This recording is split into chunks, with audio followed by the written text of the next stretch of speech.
Okay.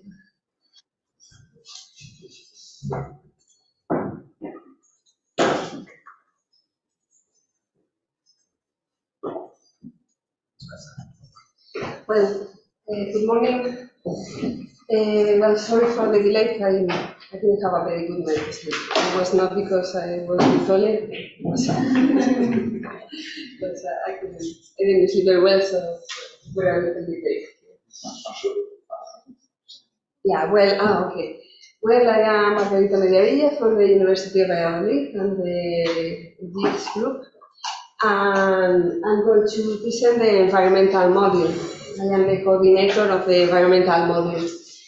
And, we are going to, I am going to share the presentation with Tomás Caldeiro from the Lisbon University and Noelia Ferrers from Capital. But this is a brief introduction to the environmental module, which is what we do in working package 6 of the LOCOMOTION project. Well, before beginning with the modeling, I would like to introduce some environmental issues of the energy transition.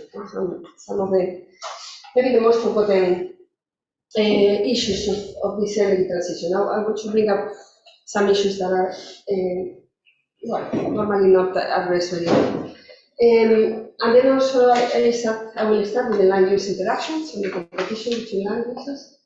And then Tomás will talk to you about the water demand and supply, and Noelia about the land use emissions and climate modeling, because the environmental model has like these three issues: land, water, and climate. And then I will give you an overview in a diagram of the land, water, and climate system in areas along its subsystems in Williamson.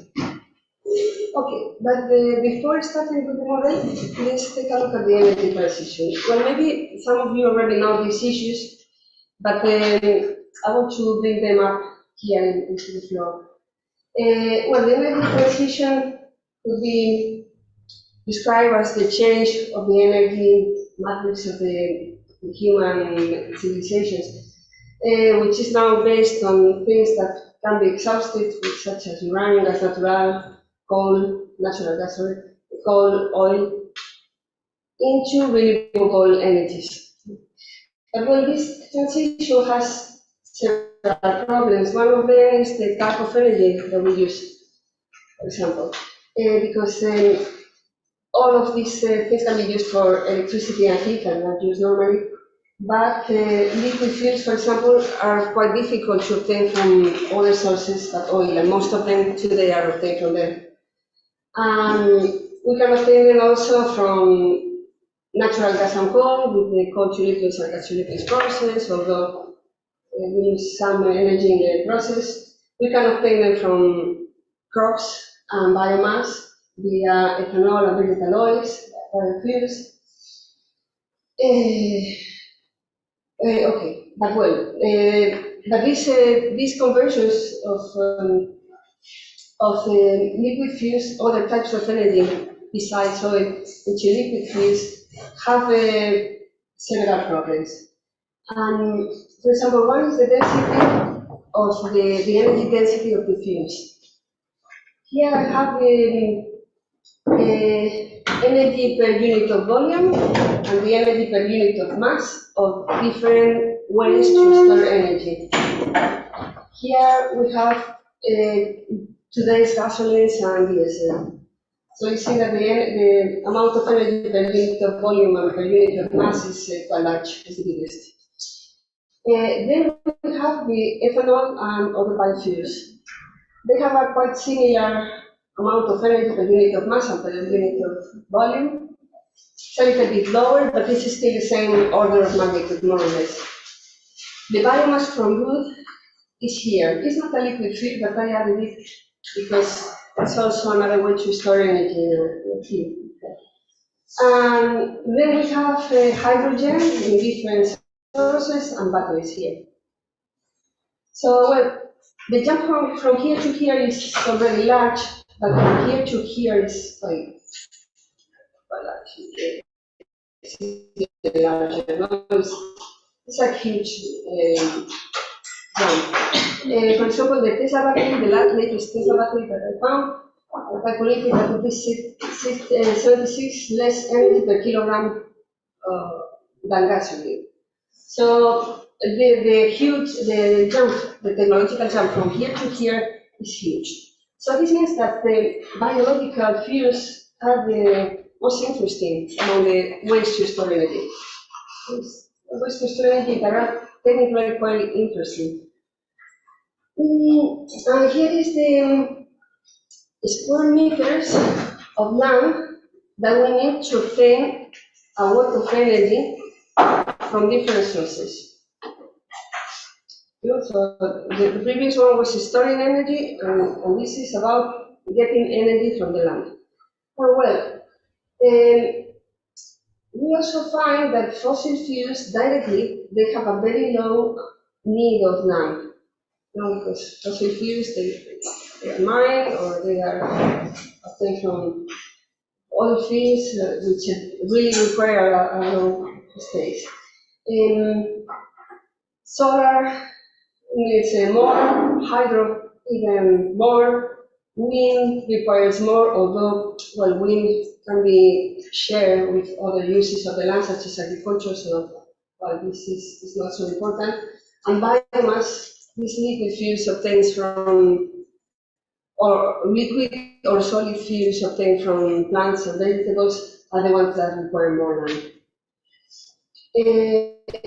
This is only for the production of the fuel. If we think about the ecological footprint, the amount of forest that you need to keep in order to absorb the CO2 that the fuel is emitting, well, then need of land to compensate emissions, but still it's lower normally than the one of biomass. So this is one of the drawbacks of this bioenergy. On the one hand, it's quite efficient compared to other ways of storing energy, but on the other hand, it requires a lot of land. But for example, if we make a simple calculation for how much land we need, if we substitute all the gasoline and gasoil of present cars and trucks with biofuels obtained from plants, such as the bioethanol and biodiesel that we are using together here in our cars in a small percentage. So if all the cars in the world will move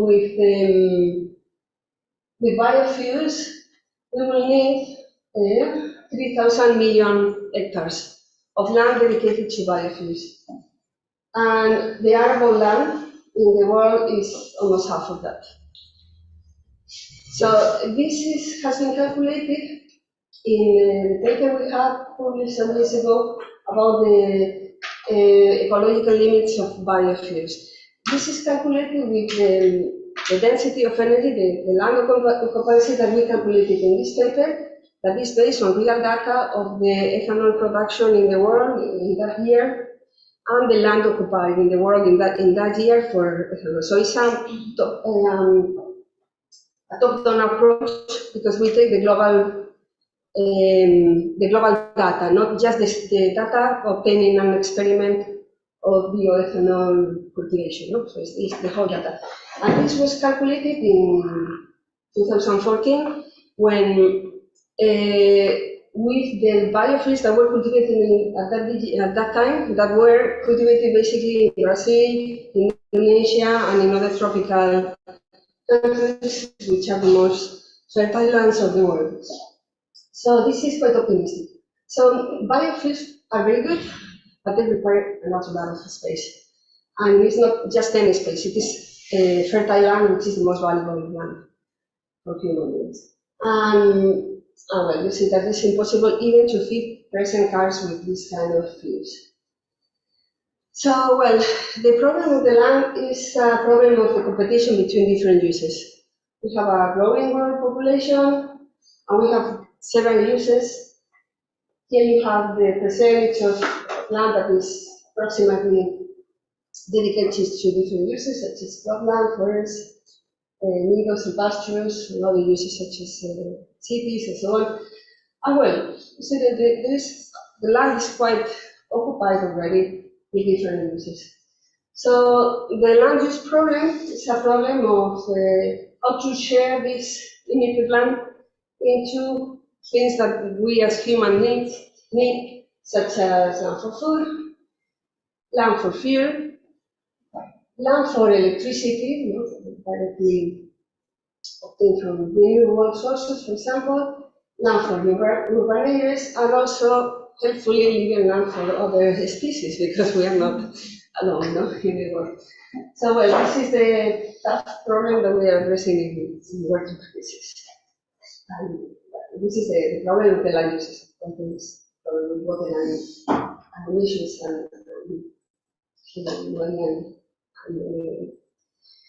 and Thomas will tell you about it. And well, I want just to give some data to see to point at several problems of competitions. For example, here is the world forest area. This is taken from FAO from 2006 to 2022. So we can see that the amount of forest in the world is slowly decreasing.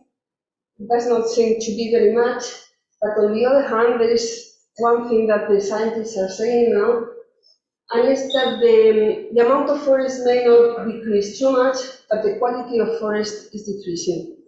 And for example, this paper says that there is now evidence that the world tropical forests are becoming, instead of a carbon sink, they are becoming a carbon source. So we used to think that the forests are carbon sinks. They are absorbing more carbon than the one that they emit through the respiration of the trees.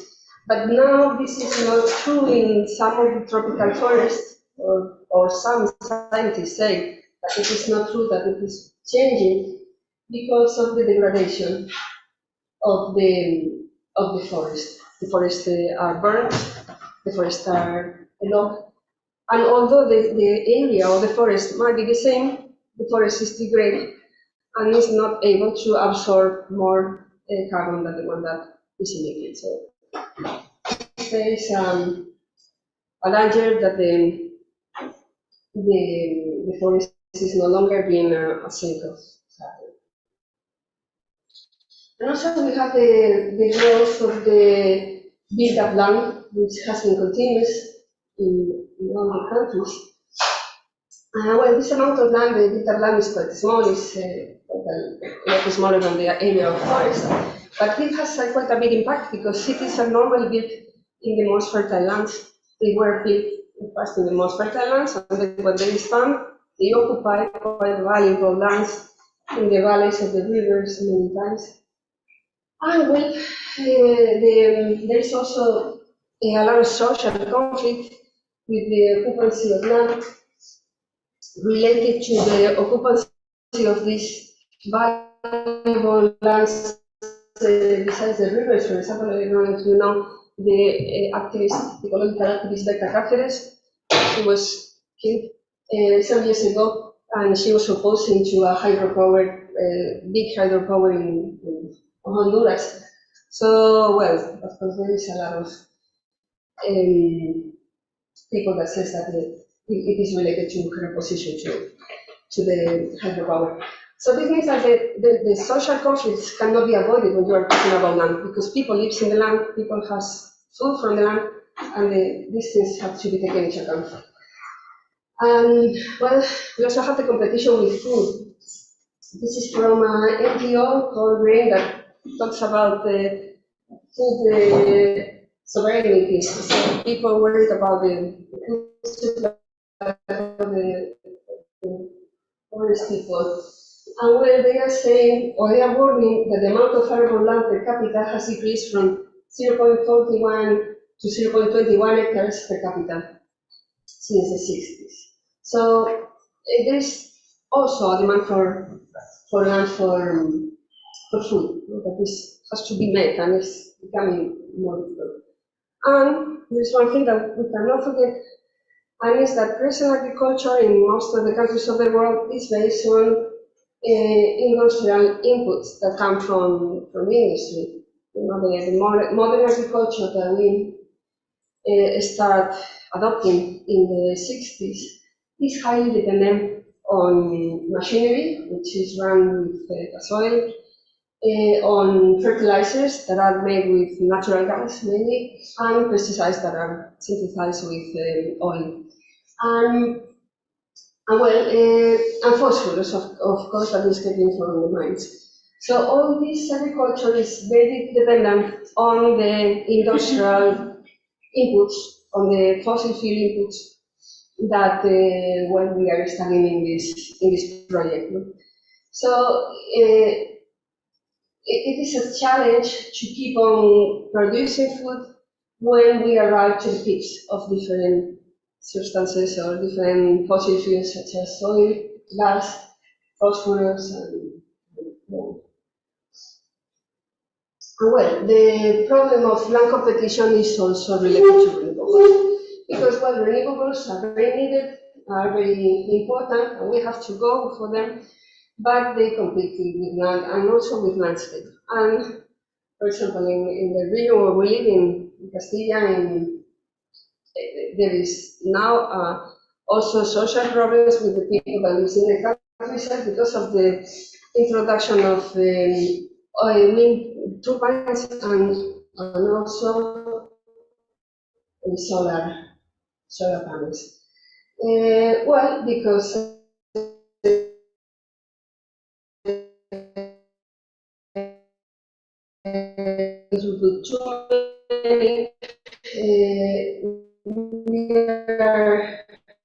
we published a paper also in 2015 saying that well, the solar has an impact on land. It requires more than that normally is. But well, you will have one example of this in the house.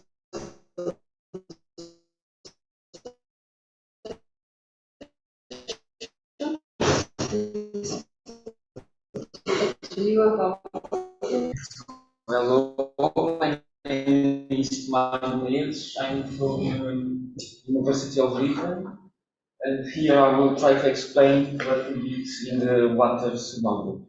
So here in the left, these are and we see that water withdrawals are increasing a lot since the beginning of the last century, especially for agricultural withdrawal. And also is increasing the industrial withdrawal, and also some evaporation of artificial. And another problem is that the population is also increasing very fast.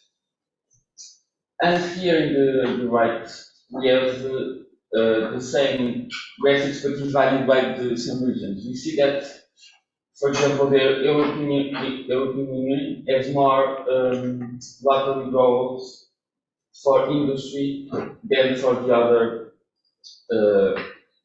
sectors. These are the sectors municipalities and also agriculture in the group. We see that, for example, in China, the withdrawals are much higher in agriculture and also, for example, in India. And Russia is has the same example as the European Union, so they have more withdrawals for industry. So these increasing of withdrawals can create several problems in the future, as for example, salty water intrusions, etc., etc. So another example here, we have the water use is divided by sectors. So in blue are again the agricultural sectors, and we see that from 2000 to 2009, this is for all the world. The agriculture has a large advantage. So I believe it's like 90% of the use is for agriculture. So the other one that is largely used is the electricity, gas and water supply. And the rest are residual compared to the other ones. But we see that the water use is in this period is increasing almost every year, with a little exception here in 2009. So water uses, we divided. Usually the water uses are divided in three sectors. That is the green water, that is simply the rainwater consumed by the people or for agriculture. We have the blue water, that is water used by the surface underground water, as for example, the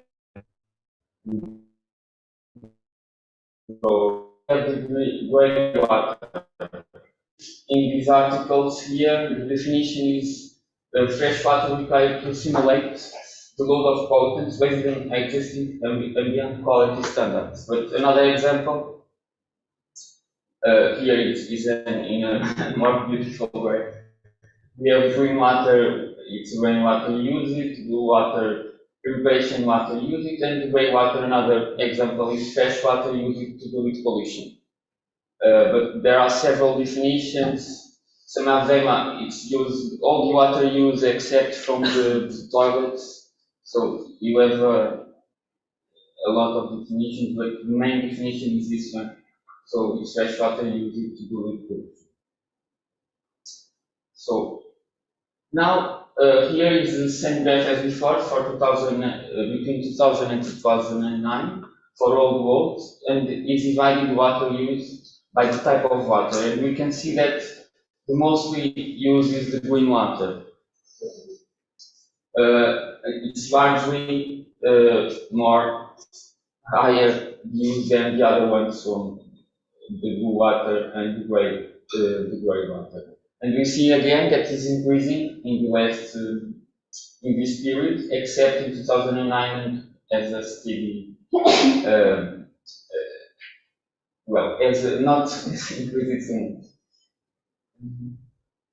So what we did in our submodel, we loaded data from the world input-output database that has environmental accounts with use of water for 64 sectors.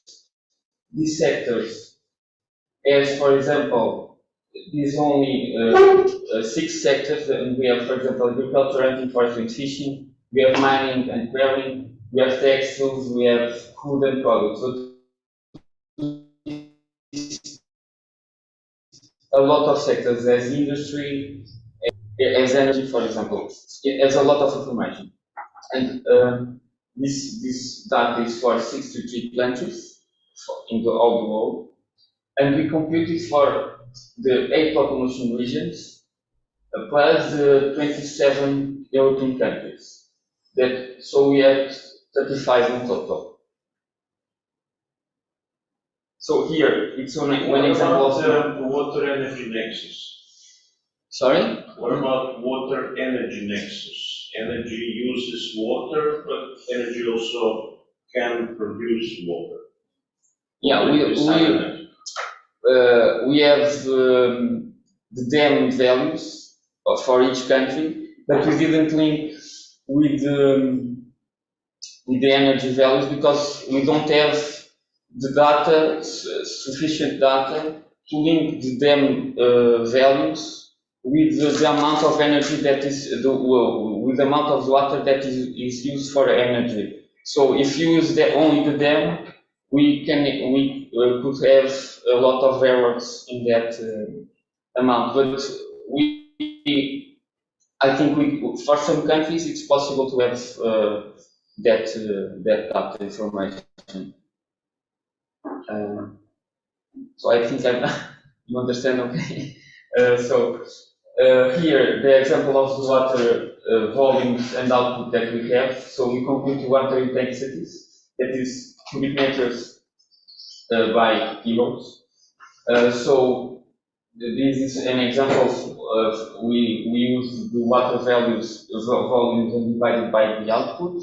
We had this is not an example, but we had the sectors for in each column, and then we computed the weighted average for each locomotion region. For example, we have 8 countries in Africa, for example, and we average that locomotion region. So here we have, for example, the household, investment, the government, and we have output. So I'll continue now. This was the example I was giving in the last answer. So we have only, it's not there. We have the amount of water in the reservoirs, in the dams, but the problem with linking with energy is that we didn't know the amount of water that is used only for energy. So we only use the water dam to know which what are the reservoir capacities in each country. So here are the water trends estimated and projected. In this case, in the right axis is the total water withdrawal, and the left is the sectoral water consumption and the total water extraction. So we see that it's projected since 2010, more or less. It's projected an increase of all the lines, and this source, WADA and Blackburn, expect like a stabilization of the values after 2070 in the future world. So, and we see also that the households will increase a lot the water uses and withdrawals, and the irrigation will continue to be the highest amount of water. We will continue to use and withdraw the highest amount. So finally, we computed also the future water availability for the 35 regions. We used this work from the Stefan et al. In 2017. So they use data about projections and future level of precipitations and evaporation, P divided by PAT, here in a more complicated formula. But the water available in country depends reasonably on precipitation divided by the evapotranspiration. And here we have 4 graphs. So here it is the RCP 2.6, the B is RCP 4.5, the C RCP 6, and the D RCP 8. And we see in red that red are the regions where the water availability will decrease a lot, and the blues are the regions where the water availability will increase a lot. And we see that in most extreme scenarios, these extreme regions have covered higher areas larger areas, sorry. And we see, for example, here in the Mediterranean, here in the Asia and Oceania. So we expect with extreme scenarios that water availability will decrease a lot in some places, but also can increase in other places. But in most of the world, the water availability can decrease really a lot. And now it's well.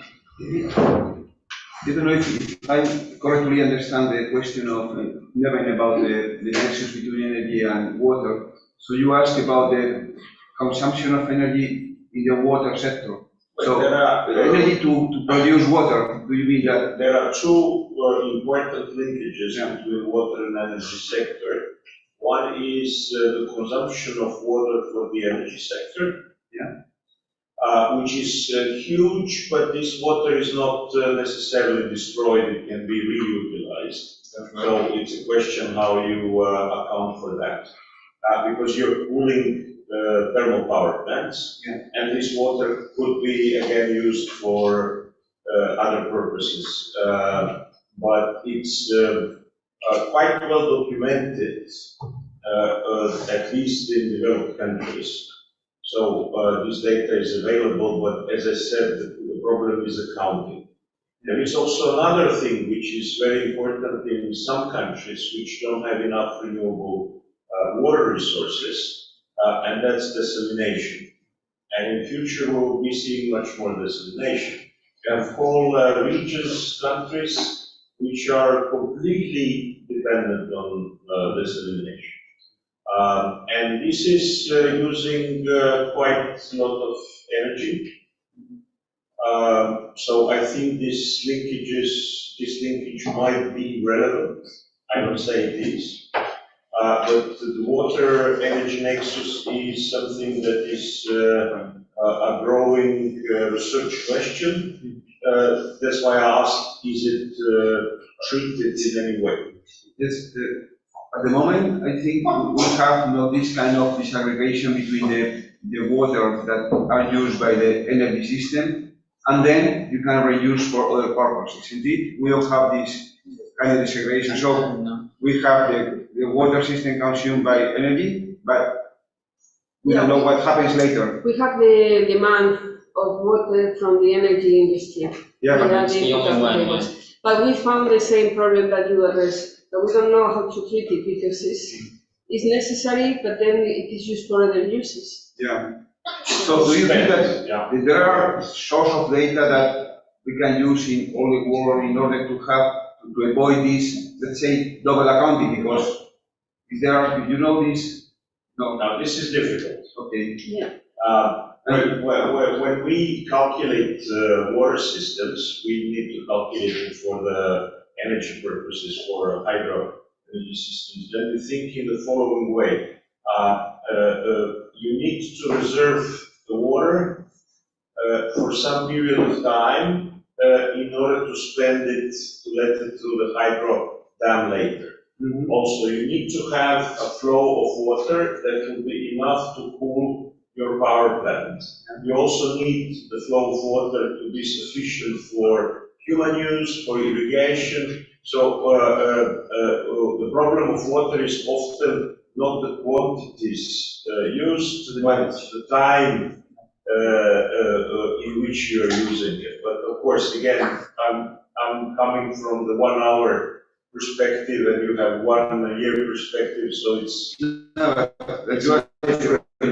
you are right. It is a quite huge problem that we haven't worked, so we haven't worked with that. But maybe very, very important in the near future, I think.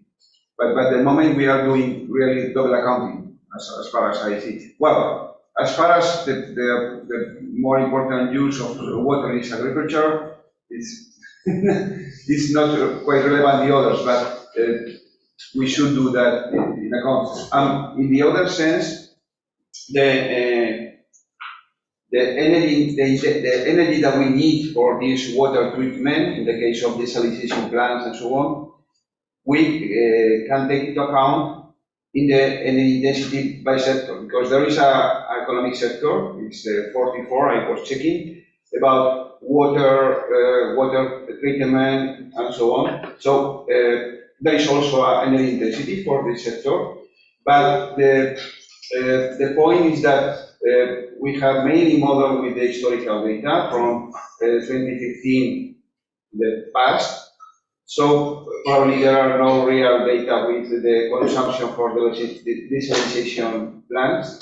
So this is a quite relevant point to take into account in the future, just how the energy intensity is going to evolve, taking into account for these countries. But I don't know how we can do it without, let's say, real data about this desalinized water. There is technology level intensities, and it's significantly higher than renewable water, probably several orders of magnitude. And there are two main technologies, MSF and RO.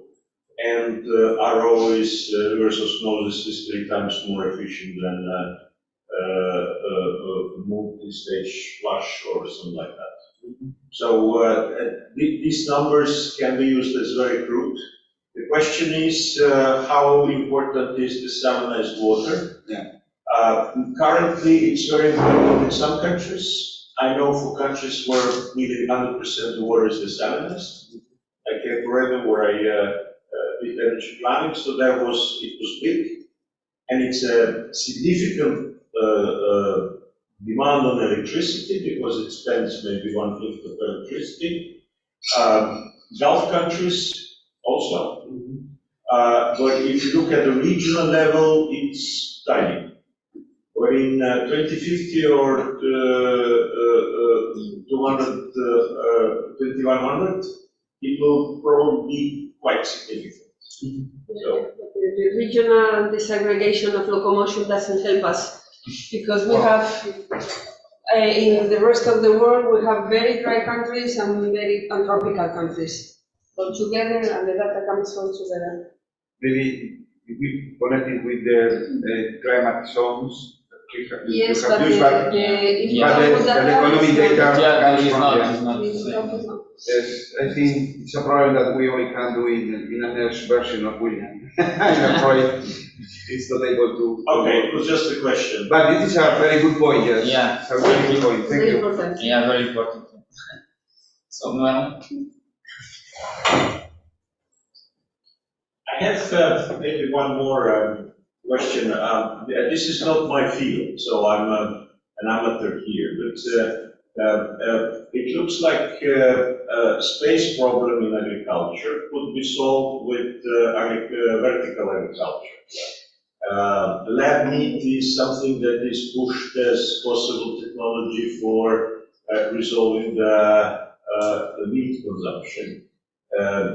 I think these technologies in the long term might have a significant impact if they actually work.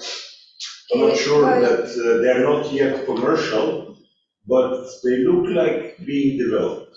But the vertical agriculture is a kind of intensification of agriculture. It uses less space. Yeah, it uses less space, but uses more inputs and more capital as well, no? Yes. Well, we have a model of yields, agricultural yields, and there are several techniques to try to overcome that. There is one which is intensification, and there is another which is agroecology, the opposite, using less inputs. But well, yeah, it's something that we can prove, that we can try. For vertical agriculture, I don't know very well how much, how many inputs does it have from. It's significantly more, but if you, since it reduces the land area, which is the most critical one from the point of view of climate change and biodiversity, it might make sense if those higher inputs are coming from renewable resources. So that's that's approximately the game, but I don't know details because I never calculated that. Yeah, we can try it. We can try it. Right now we have irrigated land and normal, non-irrigated land, but well, it's Because we are running out of land. yeah, and this but this intensification needs also soil from other places. Normally they get the turf and the biomass in order to put the although it's more invasive, right? Hydroponic, the vertical agriculture is mostly hydroponic. Yeah, but in that case, then you need the nutrients from other sources. Well, we can add this kind of agriculture to the model. It is prepared for this kind of trade-offs. The only thing is putting the right numbers on the efficiency, on the energy consumption, on the land occupancy.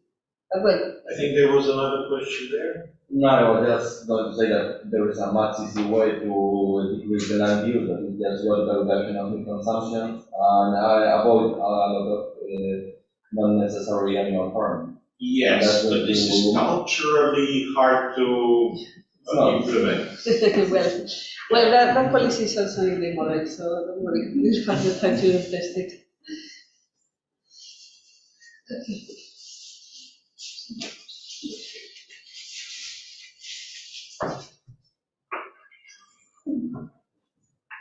Well, I am going to explain the part of human interference in climate, in particular the sector more related to land, that is land use change and forestry and agricultural emissions, and also how generally climate is modeled in genetic assessment models.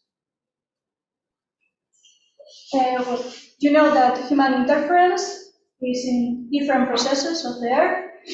The processes are interlinked, so when we emit greenhouse gases or changes the use of the land, we are affecting different parts, different processes, and at the end we have also indirect effects on hydrosphere, we have already just discussed it, and also on the cryosphere and even the biodiversity, the biosphere. Regarding this, the human interference due to economic and population growth have been driving increasing the impacts on biodiversity and ecosystem service. So, although land use efficiency, this means the impact per unit of GDP has improved. As economic and population has been still growing, it seems that these impacts are also growing. So it's basically some of our interference. And the main interference is the one I am going to focus on, is on the climate. You already know, I'm not going to explain a lot, because you already know the greenhouse effect, and it's the process where gases trap part of the energy from the sun. And we can see the typical graphic of concentration of CO2. You can check it in the laboratory of Mauna Loa. Yes.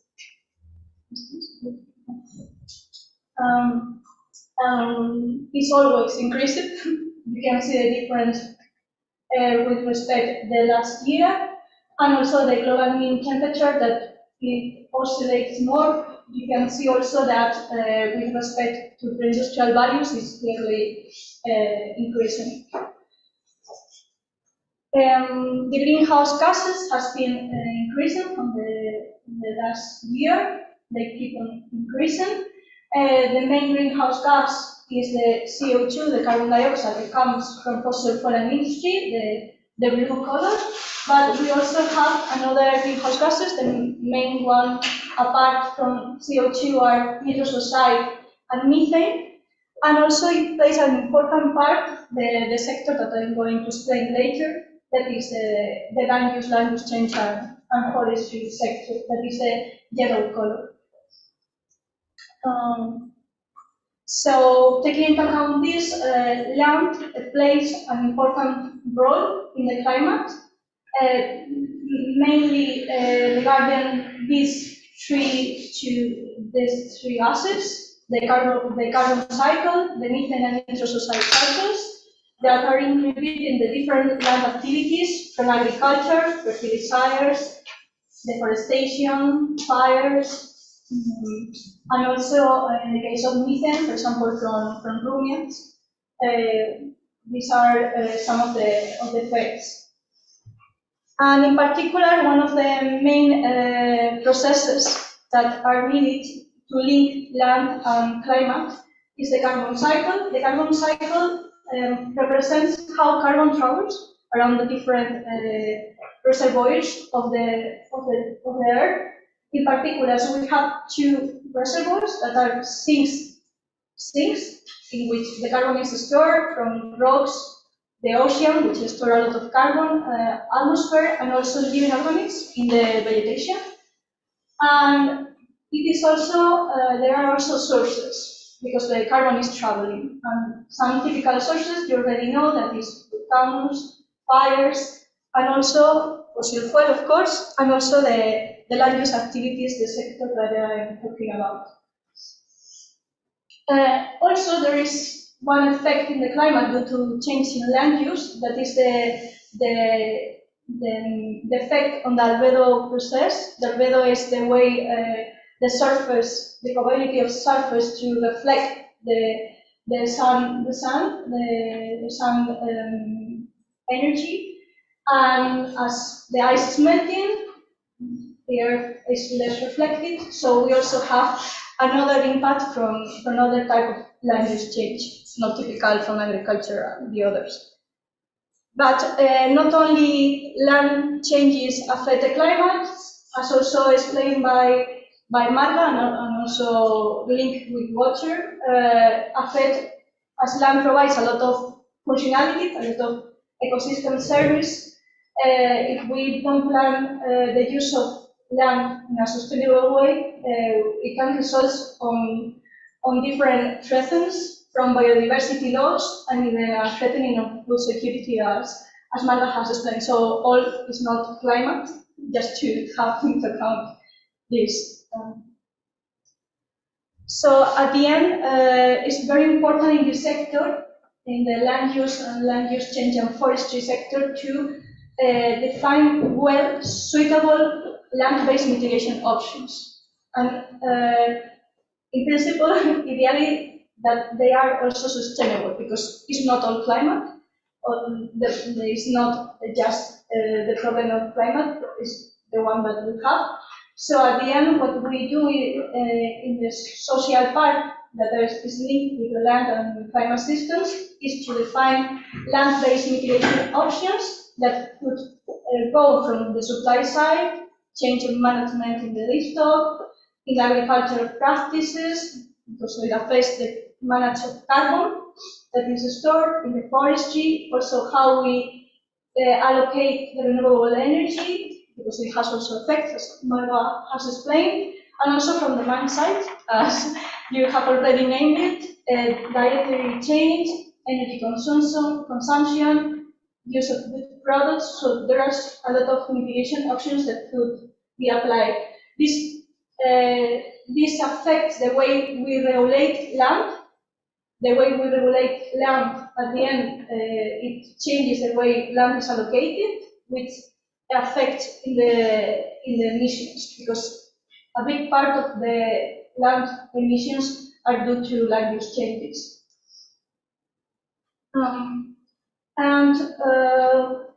The sector, the total sector, is when we join the land use change and forestry to the agricultural emissions. And this sector is called AFOLU, no, in English, AFOLU, which includes agricultural practices, and also the other part that is the land use change and forestry sector, which are mainly these examples that is in the graphic. The last one, the land use change and forestry, would represent the first part, and all the rest of activities are due to agriculture practices, from application of fertilizers to management, rice cultivation, So at the end, we have to take into account all these effects when planning the way we manage land, when we are planning land-based mitigation options. We have to take into account all the sector, all the follow sector.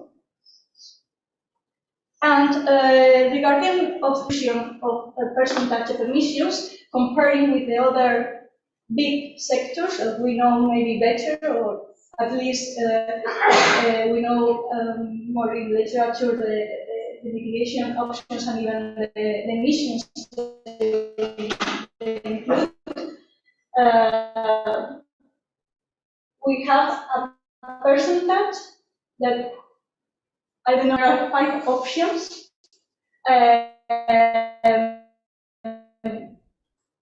From less than 5% to more than 20%, because sometimes this sector is one of the most forgotten sectors in the part of emissions. And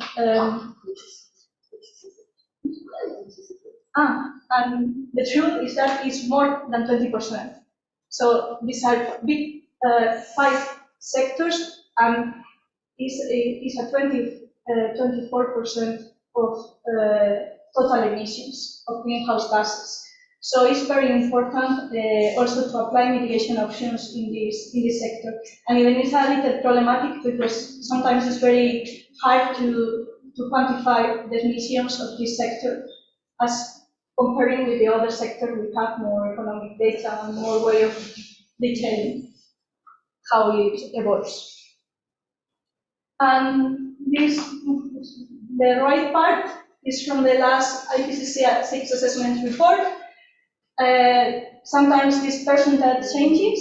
For example, in the last assessment report, it's at 22%. And although you may think that this comes from agricultural practice, ruminants, manual management, just the land use change and forestry emissions are the 11%. So it's when we change land, we do an important effect on the climate, as said by Marga, related to with deforestation and the way we change the carbon cycle when we affect tropical forests. And of course, the agricultural activities emissions has been increased from the last year, and the land use change emissions have more oscillations. That is the line, the first line above all.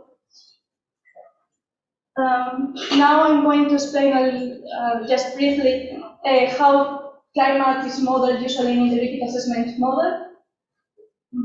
Well, this is a piece of the puzzle that is not well seen, but we have to take into account that the climate part of the integrated assessment model is just a piece of the big model, as said yesterday by Lucas. It's a monster, so this is just a piece.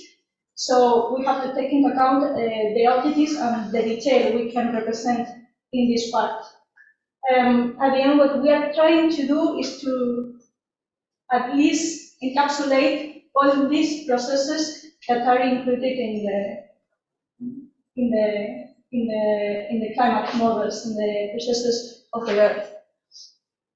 So there are different types of climate models, from the more complex, that are the first one, to the less complex. The first ones that are the more computationally expensive and complex are the general circulation models, which are these 2 images. We have first one, the 3-dimensional atmosphere ocean general circulation models, which if you include to these models that are already complex, an atmospheric chemistry and carbon module, so you even add more feedbacks, that they are these ones, you obtain the Earth system models. So at the end, it's like the Earth system models that are more frequently listened are also a type of general circulation models and are more complex than the first ones. Then we also have dynamic vegetation models that are more focused on the global terrestrial carbon cycle and the dynamic of the vegetation, so they don't model all the processes as the Earth system models. And one of the sample most famous is the PNL from PIC. You can see a picture from that it describes the different parts, the model, the vegetation, even the water includes. Also, there are other climate models of intermediate complicity that encapsulate some processes or insights of the other ones. They reduce the complicity of the others with approximations.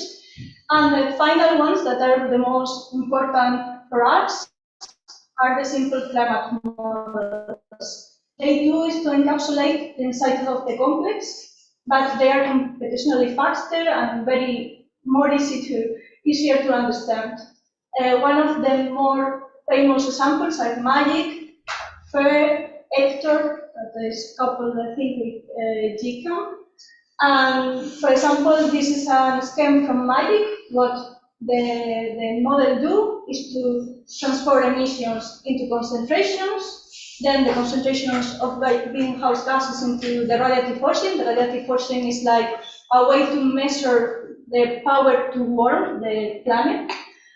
And the climate response, which is, for example, the increase in temperature. So these are very more easier feedbacks that and functions that we would have in the general circulation models. So these type of models, or simple climate models, are the ones that are used in integrated assessment models, because the most important explanation is because they are computationally faster. So we can obtain results in seconds or less. And the general circulation models, the ones explained before, these ones that are the most complex, it can take, we can see here, thousands of hours to simulate. So it's a big difference from one to another. And as we remember, we have an integrated assessment model that we want to simulate not in a week, and it has another part that they are also very important, like economy, energy, etc. So these are very, very suitable for integrating into this type of models. And also there are other benefits when analyzing different scenarios and uncertainties. And the benefit when coupling a climate model with an integrated assessment model is that we can calculate the effects of policies regarding, for example, meeting temperature targets. If we can understand what is the effect of a policy in the final global temperature, we can see if we are, for example, meeting the Paris Agreement goals or not, or it's very interesting. And also we can introduce climate change impacts and damages, that is something that is in development now also in William, due to having this increase in temperature or these effects on the energy balance on the Earth. So it's very important to have this part. In particular in William, the part of the climate module is based on Zero, that is a simple climate model from Friedemann, and also on system dynamics. For example, this climate model, so we can see how the land, we can link land to effects on the climate. So it's very, very useful.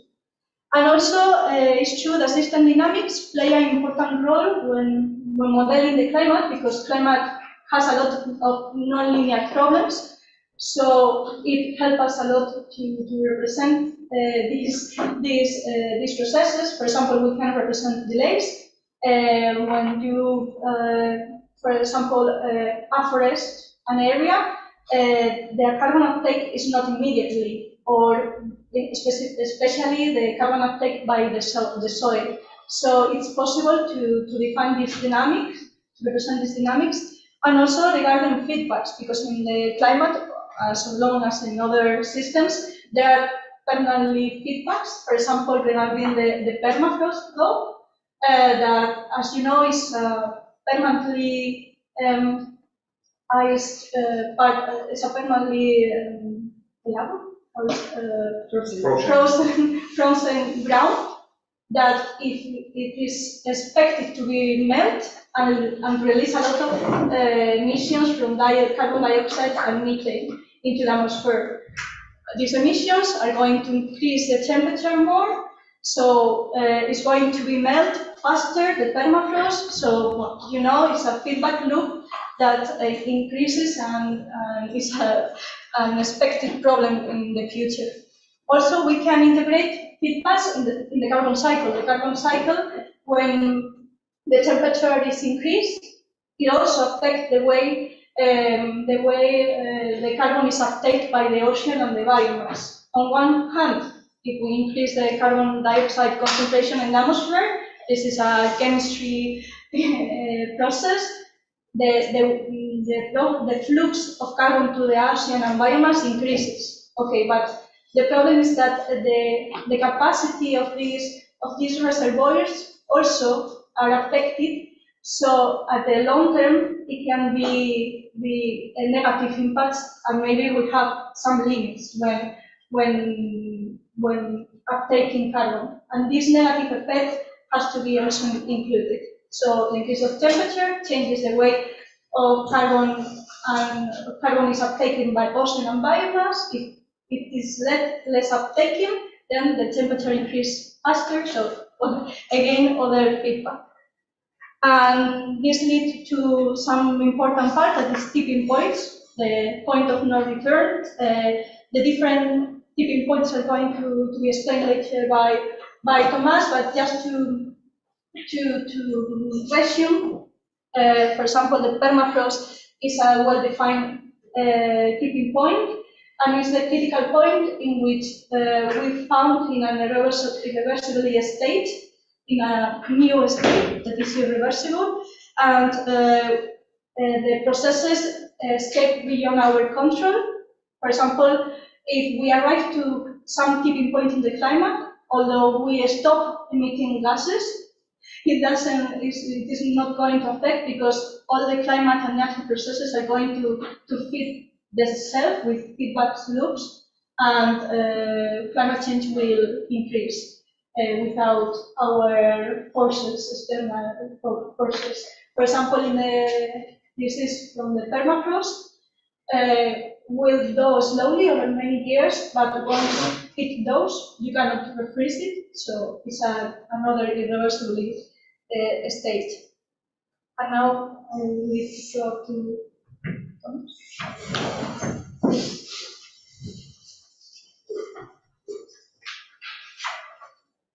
So one thing that we did in the climate submodel, so we have projections.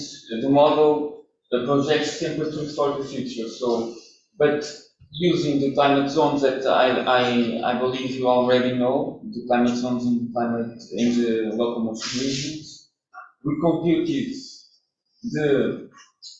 we made a prediction of local average temperature based on the global average temperature projection. So for each locomotion region or each climatic zone, we use these linear relations that were found using data from. Sorry, Tomas, but I think that they don't know the climatic zones we are using. Maybe you can tell something about the climatic zones. Okay, so It's something related with this model. Some there for not.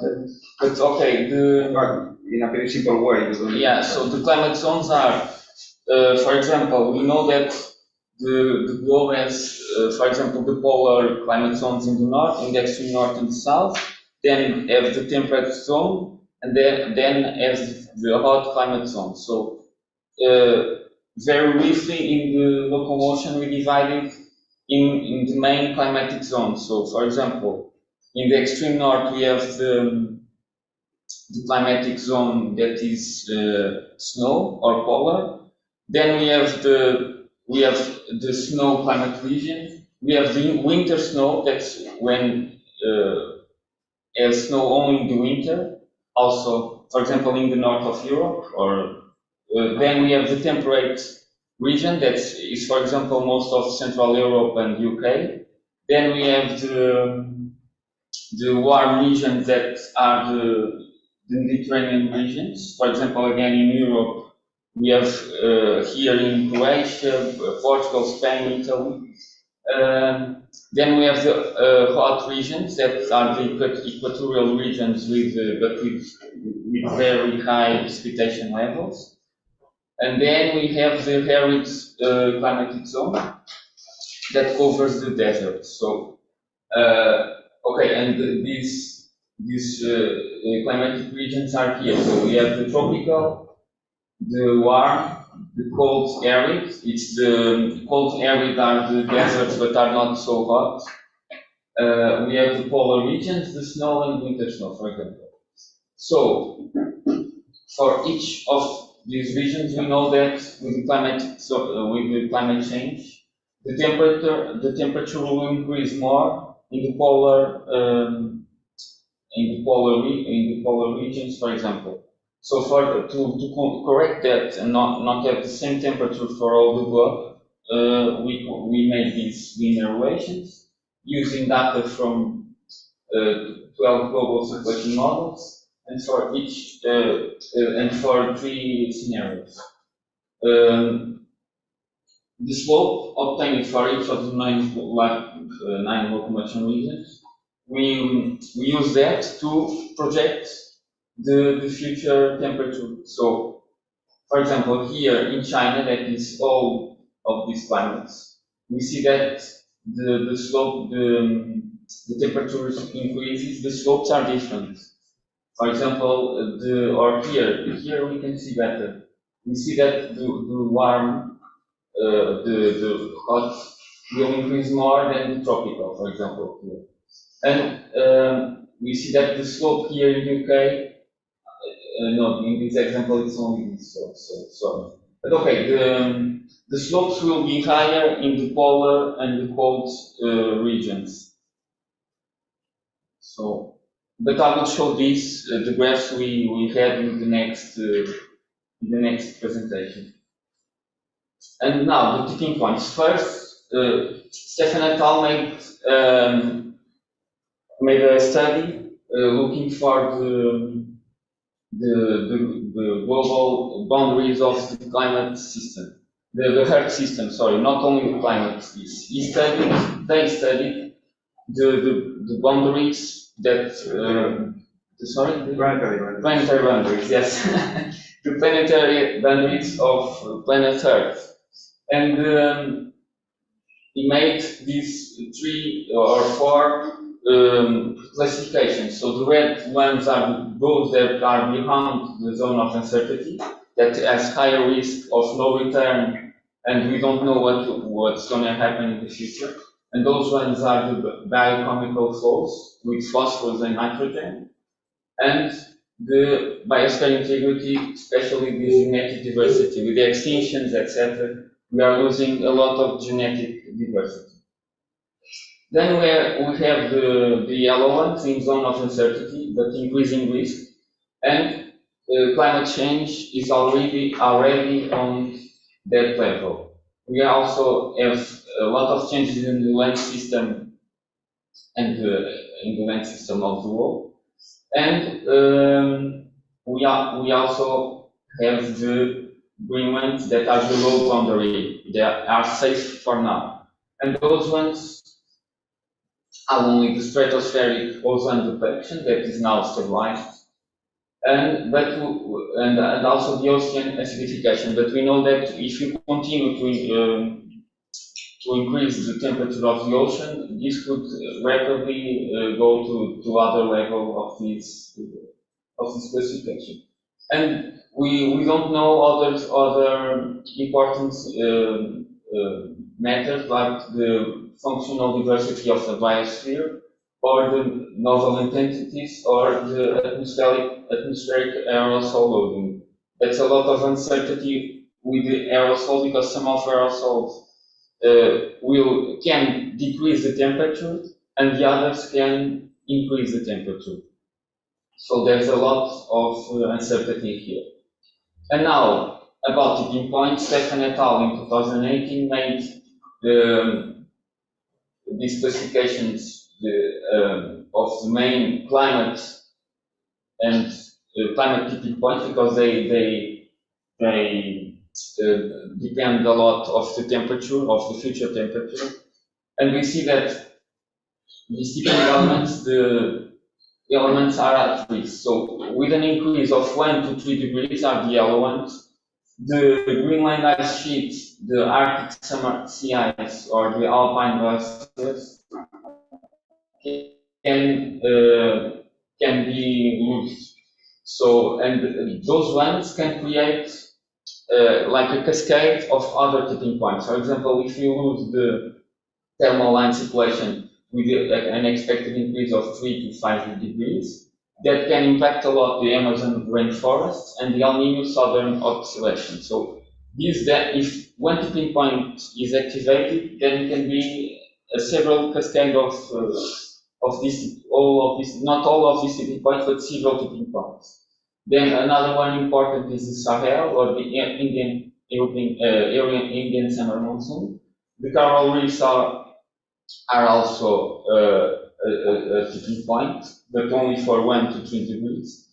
And the most not expected ones for now, because it has to be increasing above 5 degrees, are the Arctic winter sea ice, the permafrost, and the Eastern Antarctic ice sheets. So we try to model, or we made a study of those tipping points that we can model, and I can show that in the next presentation. And I think, yeah, it's not. Okay, it's here, the other one. I thought it was in the other. So, but okay. Okay, we made this study here in the right place, in the right table. This is only a resume of the last IPCC report, and we see that it's not good to see, but okay.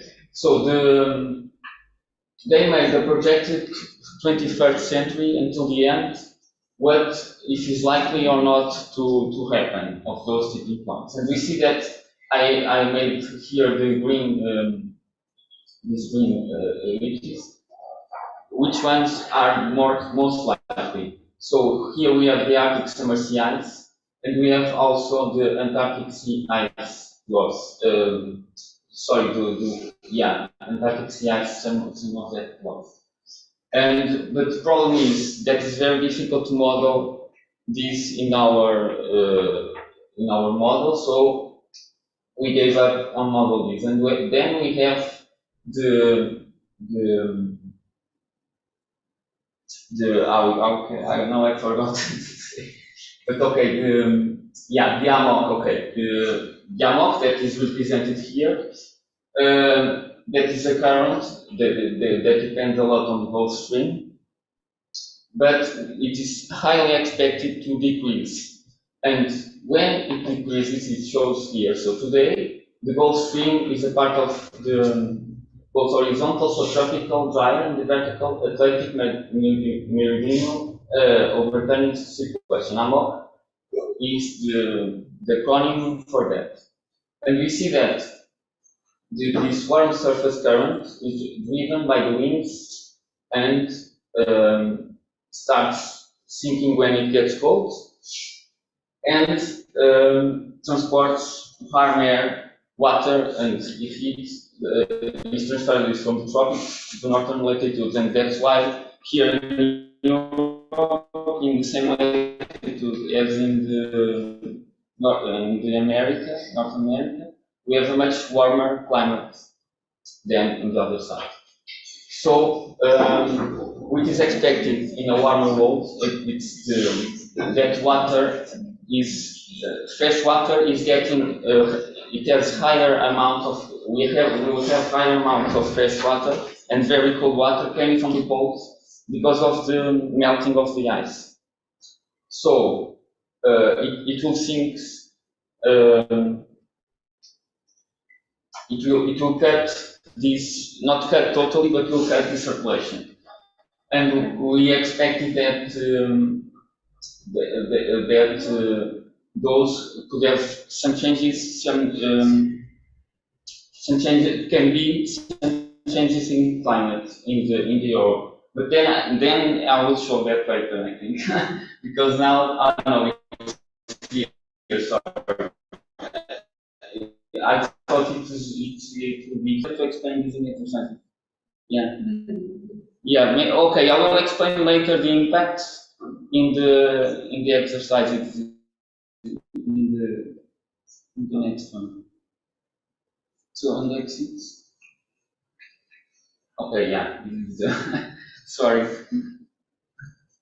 Well, now we are going to just explain very quickly, before this, Marva explained how the model, the land, water, and climate part scheme of William.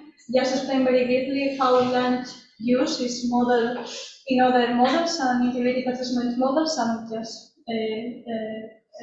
specific parts. You can find more information in the review we did in the Deliverable 6.1 of the LOCOMOTION project, because it's very condensed just for some minutes. But just to mention that land use modeling is based on different, when we are trying to project land use changes, it's based on different aspects.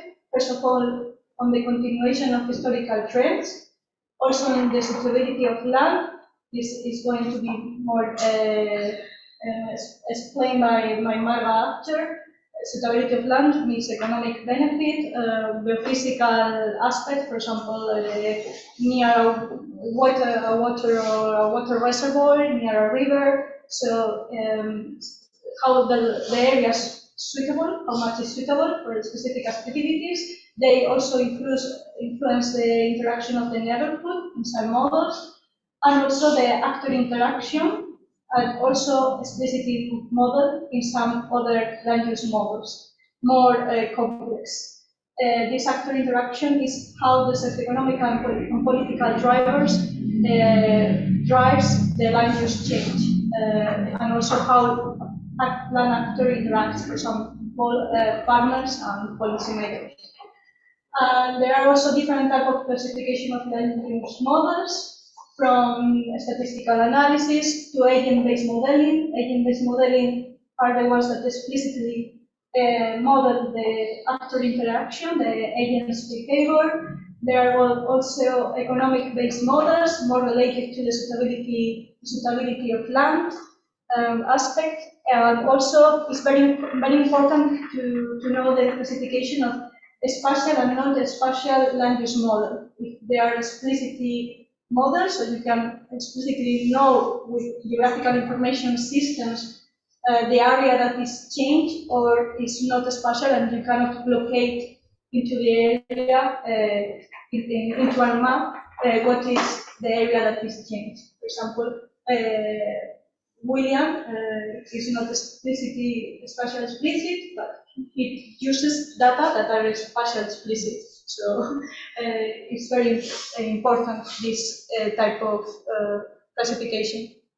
And one quickly example of some land use specific models. Clue is one of the most famous, and they take into account when modeling the land use changes, the current land use, the suitabilities, the demand of land, because at the end you have an input of how many land is demanded, the conversion rules, not all the lands can be transformed to another type. For example, urban to forest land is not possible usually conversion, and also how the neighborhood, the cells in the graphical information systems, the cells surrounded influence the way the land use area that we are studying is going to evolve. For example, if you are close to an urban area, possibly it will change to also an urban use. And well, these are a list of land use models, just named here. you have to take into account that the different models have different objectives. So as we have different objectives, the detail and complexity is different. Again, as in the climate part, the land use part is a piece of all integrated assessment model. And for example, this type of models that are named here are very focused on a specific sector, just in specific sectors, or even they are just a land use model. So they are focused on land use modeling, and as for example the climate models that I explained before that are very complex, but they are focused on the climate processes. So these are some of the lists, a few framework that is the one I explained before. See, Globion, this is an image of Globion. It includes these sectors, is focused on these sectors, so it's a different perspective. And also MAPI, that is from PIC, and this MAPI is a land use allocation model, so it's an allocation model that it distributes how land is allocated into the spatial cells onto the area. And in particular, this one is usually connected to the vegetation model, so you can link the land use with effects on the vegetation, on the carbon cycle, with a lot of detail. But again, these are very detailed models and focus on specific parts of the human and ecological system, that is the environment.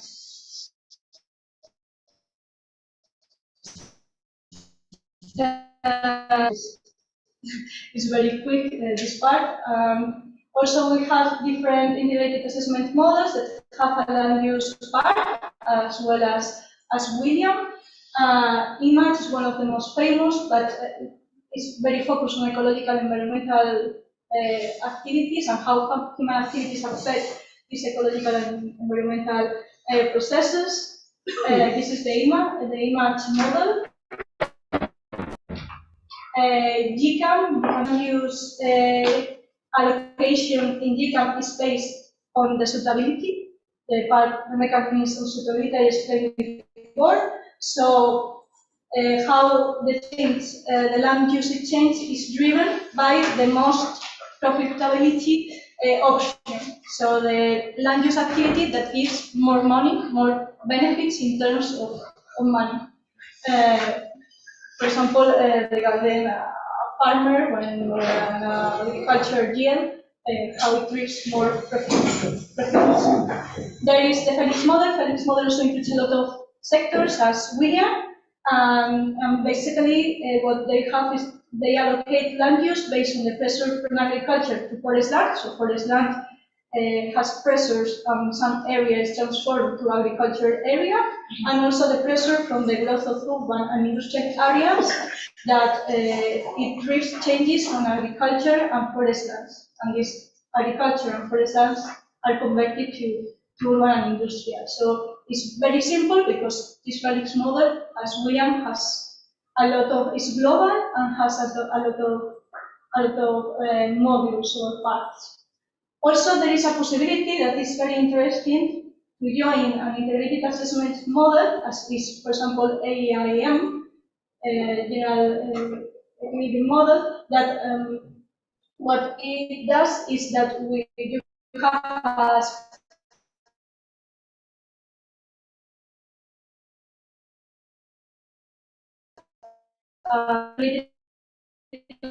assessment model.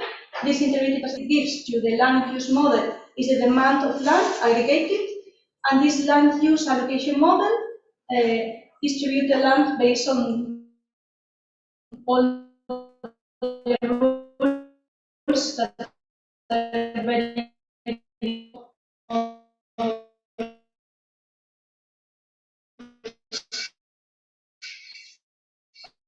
well.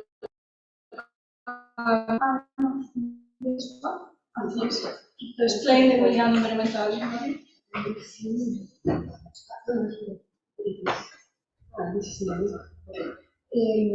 Yeah, well, just to maybe come out to the diagram directly, and I explain this in the diagram. Well, just one thing to point out, because I don't know if it was very clear. The big models of land use, as Noelia explained, all these ones that are focused on land, Most of them use this grid approach, which means dividing all the surface of the land on small cells of 10 by 10 kilometers, for example, that enables them to make a very detailed analysis to see what crop specifically is in every part of the land, what's the quality of the land, the production, and so on. But we cannot make a model like that in William, because it will be a whole model by itself, and it will take us more than 5 years to develop it.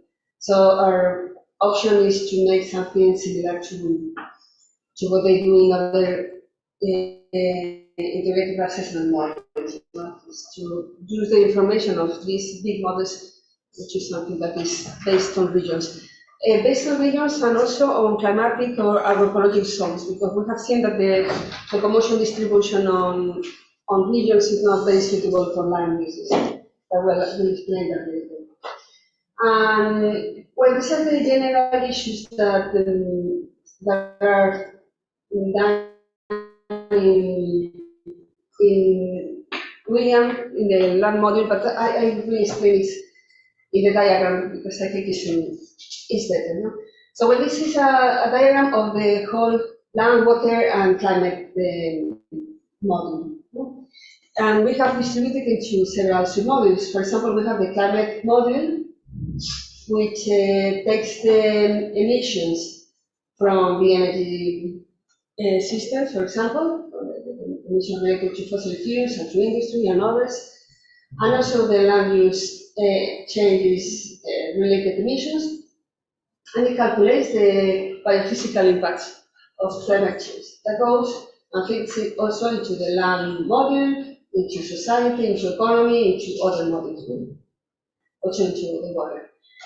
Okay, we also have a watershed model that receives the information of the climate model and of the economic model for the demand and so on, and gives the outputs to society for the, on economy, for example, of the water supply, but also interacts with the land use changes model via the water available for irrigation. This data of the water available for irrigation is very important for the land and crop production.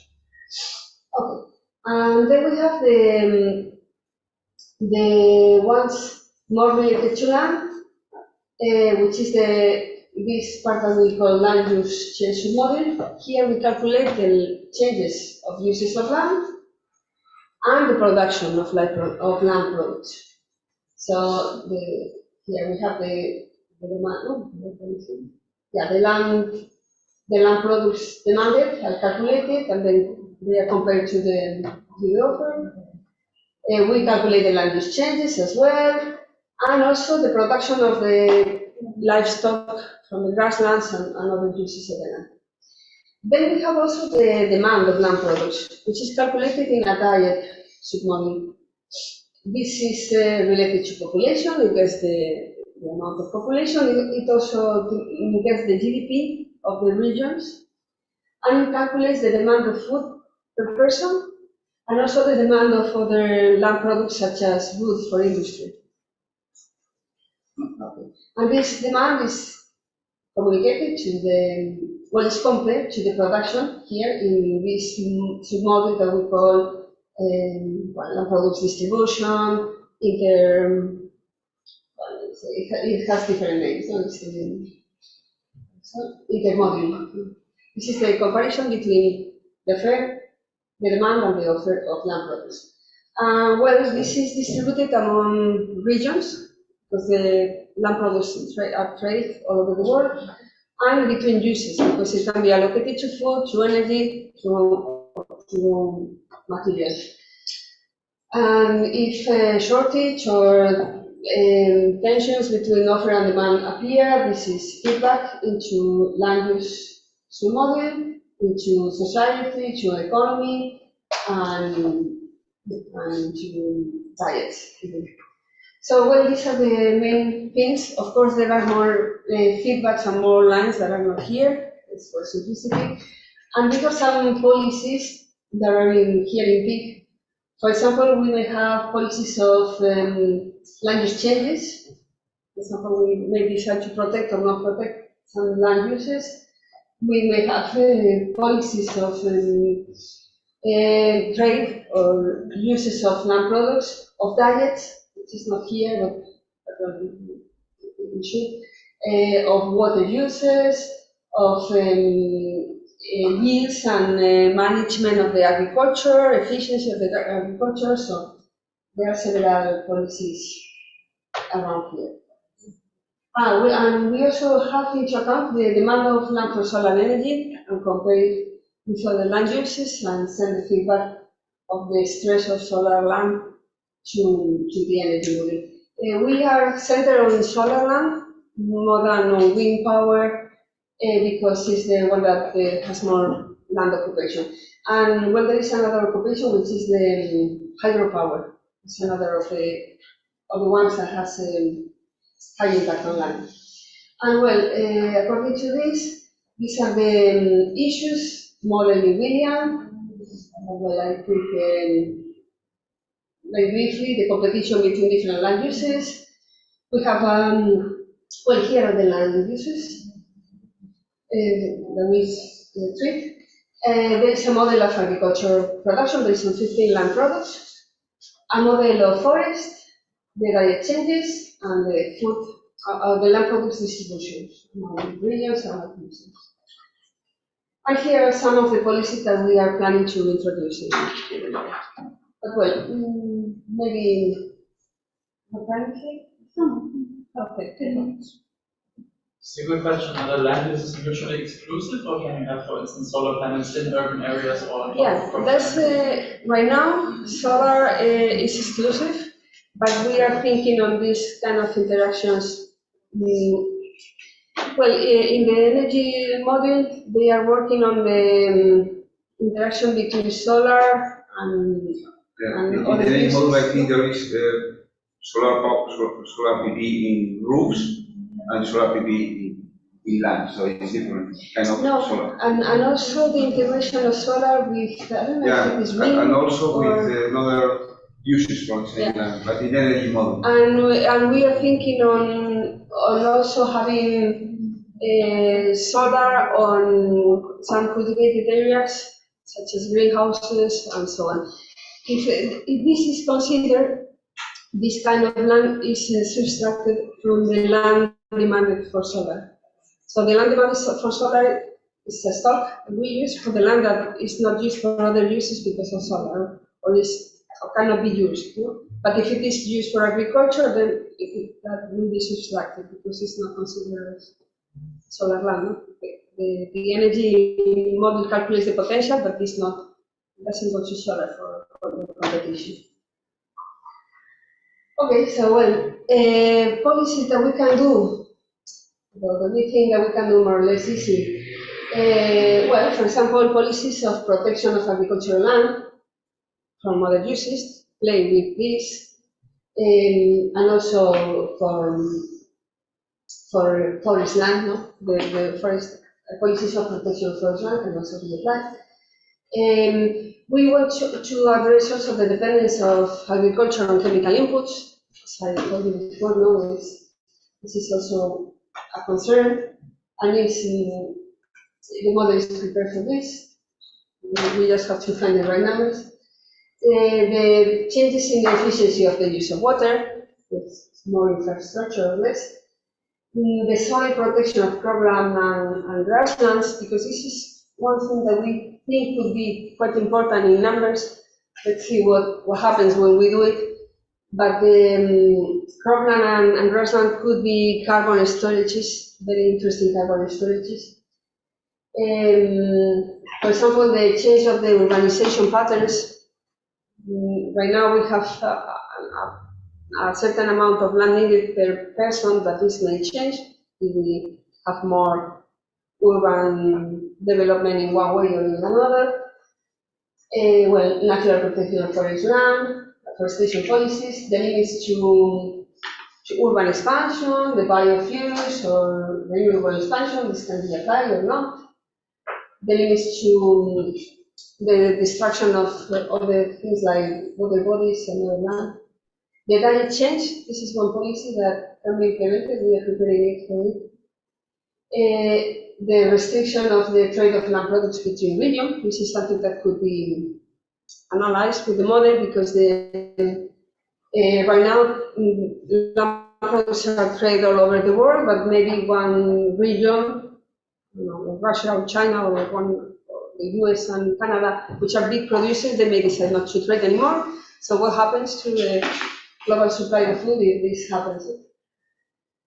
And well, the priorities of food, energy, in competition, this is also something that we want to address. See what happens if we, by policy, decide to address more or less to energy. And well, I think this is all. Next, we are just 5 minutes ahead of time, so we have time for questions. Comments? No? Well, coffee? Good question. Okay. Yeah. So basically, I'm not hearing the tipping elements. Is it more that you use the expected temperature where the tipping elements might tip? Or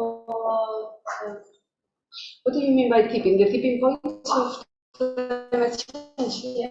Can you say it again, the question? No, I mean, with the tipping points, there's a bit of uncertainty when exactly we will cross them, right? But they will have an effect on water, on land, and on the other tipping points. It's a question for Thomas, I think. Yeah, so Yeah, well, yeah, but we made the yes, we found several articles about that, and we saw that the uncertainty is so high that we only could model one, that was the amok slowdown, and so we made with a very low probability what could happen if the amok slowdown will happen and cross that threshold that can decrease the temperature in Europe. And yeah, because the uncertainty is so high, we only model that.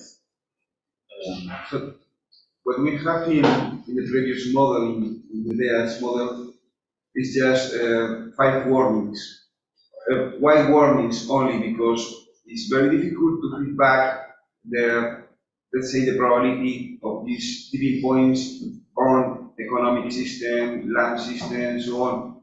As Thomas said, the uncertainty is so high, and there are very few studies about what could be the real impacts. Well, I haven't read it yet, but I think this month has arrived a new paper in Nature about the effect of climate change by tipping points, but I haven't read it yet. So I don't know. But in general terms, it's quite difficult to estimate these feedback impacts and how to do it. So by the moment, we are going to maintain for most of the tipping points just these kind of warnings according to the probability to happen with the increase of temperature, but no warning. But for example, there are some feedbacks that we can make, like the temperature increase can be included in the model. Yes, the temperature, yes, but the tipping points by themselves. Yeah. Yeah. Well, what is going to happen? Yeah, when they are going to be shelved. Yeah, but we will only model the temperature increase in some regions that will be different if the tipping point is activated after 2018, for example. But it's only with a very low probability. My question is also regarding the tipping points, especially regarding permafrost. So when the permafrost is starting to decrease, we release a lot of CO2. And also methane gas on the ocean farms, they will also increase the speed of greenhouse gas emission increasing in the atmosphere. So did you these and not consider these kind of carbon storages that will probably release a lot when we cross this tipping point, because that will amplify the effect of yeah, in the tipping points in our part, no, because the IPCC report, the last one, said it's very unlikely. It's a very low probability of that happen at a higher scale until the end of the century. So yeah, we did not model that. And just to mention that in the model, it is already this part of permafrost model because it comes from zeros, but it's not activated because of the uncertainty. But if it is activated, it will release a lot of CO2 and methane, and also it affects the temperature and all will run. But the problem is that by default it's not activated because of the uncertainty. We don't know how it's going to be affected. There is a sensitivity of permafrost though regarding temperature change. But this sensitivity is like a lot of uncertainty. But just to name that it is in the model, Okay. but not activated. So we could use it as a scenario, like we could say like, okay, when we state that we activate this link, then say like, okay, this is for uncertainties, but this is when we include the permafrost that could potentially happen. We can see the dynamics, Yeah, but if it's with a lot of uncertainty, so it's preferably not to activate it because it has a lot of uncertainty. But we can see the dynamics, how it affects, and the current store, how it is affected, and that. But that is why it's not activated by the default. But you can play to play. It's okay. Just on the uncertainty in this paper, Nature Climate Change that you also mentioned, they always provide a date like at the latest at this temperature, this tipping point will occur. So you could simply use that and then have the best case scenario, like the most conservative estimate. And even that would be a very, very bad scenario. So you can say, okay, at the latest, at 2.4 degrees or so, we'll have permafrost, and there you can, I think, you can define a distribution of probabilities quite well. You don't know where the mean is, so that would be maybe one option, just an idea. And then, originally the thing I wanted to ask is, how did you decide to, or do you have any biodiversity in there, and how did you decide to leave out the crisis that I think is even bigger than the climate crisis? Yeah, that's a very important indicator, the indicator of biodiversity. But it's also very difficult for an integrated assessment model. But we have some signals, for example, the amount of forest, the forest quality, which is something that we want to model, not only the amount of land dedicated to forest, but the amount of carbon in the forest, something that I will explain later. That could give us a little bit of a clue. Also, the use of inputs in the agriculture, because most of the loss of biodiversity is due to agriculture. So if you remove all these chemicals, the amount of biodiversity will go up quite a lot. But these are kind of very general indicators. Of course, the biodiversity is something that is meter by meter, has to be studied, or even, not even kilometer by kilometer, but it depends a lot on very local conditions. So it's impossible for an integrated assessment model to address that. But well, some indicators could be used. I think that's Sorry, this issue about the biodiversity is a very relevant one, and it's not planned for this million version, but this is in our list of expansions. Indeed, we are already in contact with some people that have developed GlowIO. This is people from Netherlands, from the Delft University. This is the submodel that is included in the image. I will like that in the next version of William, not for this one, we will include this submodel for biodiversity because obviously it's very, very relevant. So then, not all planetary boundaries are represented in the model. No. Okay, and this second question about, do you think, or do you have any scenario that follows a precautionary principle in the sense that while doing a policy or strategy, if any tipping point is activated, then we will not do that or we will not pursue that? Well, when we make the scenarios and the papers, no, when you use the model is when you write a paper and make some assumptions, and say what happens if I do this or that, then you can think about those things, about for example, being very conservative and not what we have to do, not to have less than 20% probability of any tipping points or whatever. Yeah, we can. But this is the last part of the modeling, is the results. A very specific question that you ask to the model. But right now we are not thinking on that yet.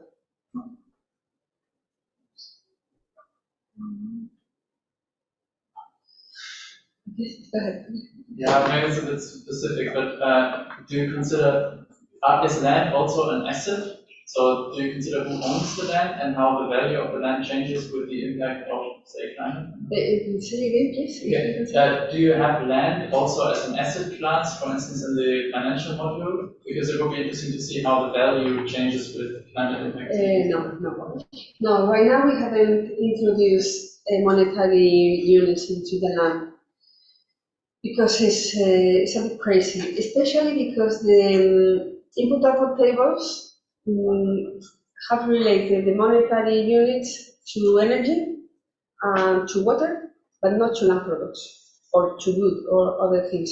So we don't have the relationship between the economics and the quantities, the kilograms of products. There is no data in the input-output tables for that. So in the economic world, they don't measure that. They are starting to measure energy and water, and that's enough. But we don't have those. So it's very difficult to relate the land use model with the economic. We are trying some things, but not through prices. For example, this is too immature to calculate prices, and prices should be the prices of 20 or 15 products, not only the prices of 5 months, it's even bigger. And also the economic sectors that are related to agriculture are only 2. Husbandry, animals, and agricultural products. No? So it's a bit of a mess. So from that point of view, there will be a little inconsistency between the land model and the economic, but solving it could be a big mess. It's a quite interesting issue that is a real one, the competition of the land uses between photovoltaic and just food production. It's a real issue that is happening just now in many places of the world. So usually the decision is taken by the owner in order to the revenue that he or she obtained in order to have photovoltaic energy in the land or just food production. But it is a very difficult issue to implement there, so we try to do through policy. So we establish a policy that is more relevant for production than photovoltaic, or maybe not. But with the detail of each local case, which is the price for each and the competition, we haven't this. Well, in fact, the model is prepared to have this competition between food, forest, plantations, and also photovoltaics. Right now we haven't introduced it, but we could play with it. But as anything, the problem is how to make the numbers, how to decide what is the priority, because if you don't have a price to compare the profit of one thing with the profit of another, and also I think it's not only a question of profit, it's also a question of other things, for example, electric lines closed, or landscape, or neighborhoods that are complaining, or I don't know, there are many things, and it's not only economic. But the problem is that for the landowner, usually the main priority is just to obtain the maximum profit, usually for the owner. Yes, so, but and this is not maybe the priority for society. There is now a new thing which is called agro-solars. I'm not really sure how much real it is and how much cheating it is. But they say that by shading part of the land, you can increase production of some produce. I remember the case of coffee. Coffee, for example, cannot grow in strong sun, so it's often grown in shade of trees. We have a problem in Croatia with too much insulation for grape production. It is now being decreased because of too much heat during summer. And they're now playing with agrosolars to cover it. What we know from climate models is that most of the areas of grape production in the Mediterranean will be lost by 2050, and wine production will move more to the north, more to the Baltic area. So they think they might slow down this process, but I really don't understand how it works, so I'm a little bit cautious. Yeah. But I think that if that is true, then we might have actually a good combination of two productions. I heard this. Also, let me finish. Wind is something that actually takes relatively small space, although it needs a lot of space. But reduced agricultural space is small. Yeah, I heard the same thing in Mallorca some days ago. They say that now the problem of the cultivation is that they have too much sun. So it could be an interesting combination. And in that case, of course, this land will be subtracted from land uses. No? It could be a percentage of the land is solar, but the rest, or just subtracted directly because it's a good integration. So yes, it's something interesting. And for wind, we don't take into account the land dedicated to wind, because, well, the energy people told us that it was very small, it was legit. So we could avoid it. We are out of time. Okay. When talking about the shading the coffee, so I think you're late for coffee. Yeah, we're late for coffee. Luca, you are the timekeeper. Yeah, I think we got so. And then you're in discussion. That's discussion. Okay. Let's have coffee.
dólares cuánto labor está haciendo en un país desarrollado es por el consumo de los países desarrollados.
Sorry, it's difficult. Yeah. So we have to look at, ask her,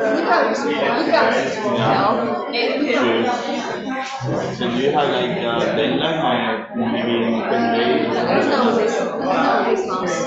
Next month. This month. When you all the comments. Yeah, yes. Okay.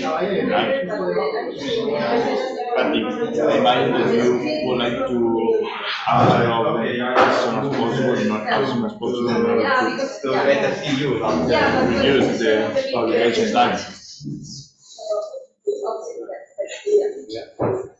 Okay, fine. Well, hello again.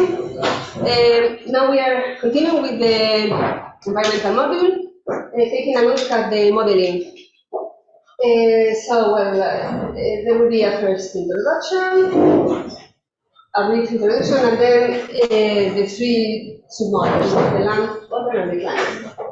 Okay, well, this is the previous picture, just to remind you all the structure of the module. No? We have the land use changes, that reduces land use changes and production, the demand of land products, the water submodule, the climate, and then the comparison between demand of land products and production, which is this model of comparison. Okay, well. Here I show you the views of the benzene model. So the previous slide is kind of reproduced here, but with more detail on the specific views of the William model. Here we have a view, yes, this is only a view of diets and land products demand. That calculates the land products demanded for food and also for materials, for wood. And also collects the demand of land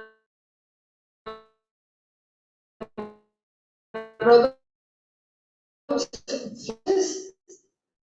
that the allocates of the land to different uses. Another that decides which crops are cultivated in croplands, in irrigated cropland and rainfed cropland. And then there is another slide, another view of the crop yields that is related to the yields of these agricultural products and also to the change in management, which is this thing about what happens if we change from industrial farming to something more ecological or from more intensive to more traditional farming or whatever. We have a view of grasslands. This is quite simple. Another for wood production and forest. This is the model of forest that tells us how much wood we can extract from the forest. And then there are two views, which are called intermodal and global market availability, that take into account the confrontation between demand and availability of land products. When I talk about land products, I mean crops and also wood and residues from forests. So they are all together in a vector. Well, and here I want to talk about the feedbacks of the module. So here you have the same views, the same modules, and we have several feedback here. The main feedback that we have comes from the confrontation of demand and availability of non-products that calculates this variable that we can call shortage or ratio of availability or whatever that is related to the relationship between offer and demand of non-products. And this can be fed back into land uses because we may need more croplands to meet the demand for food or more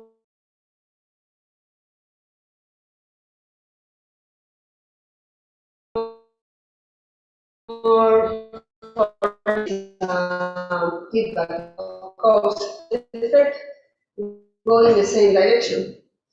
That creates a feedback loop. So if there is shortage of land products, we, for example, allocate more land for cropland, and then there is more production and more products available, and the shortage is solved. So this is an stabilizing loop that will solve the shortage of crops or the shortage of wood from plantations.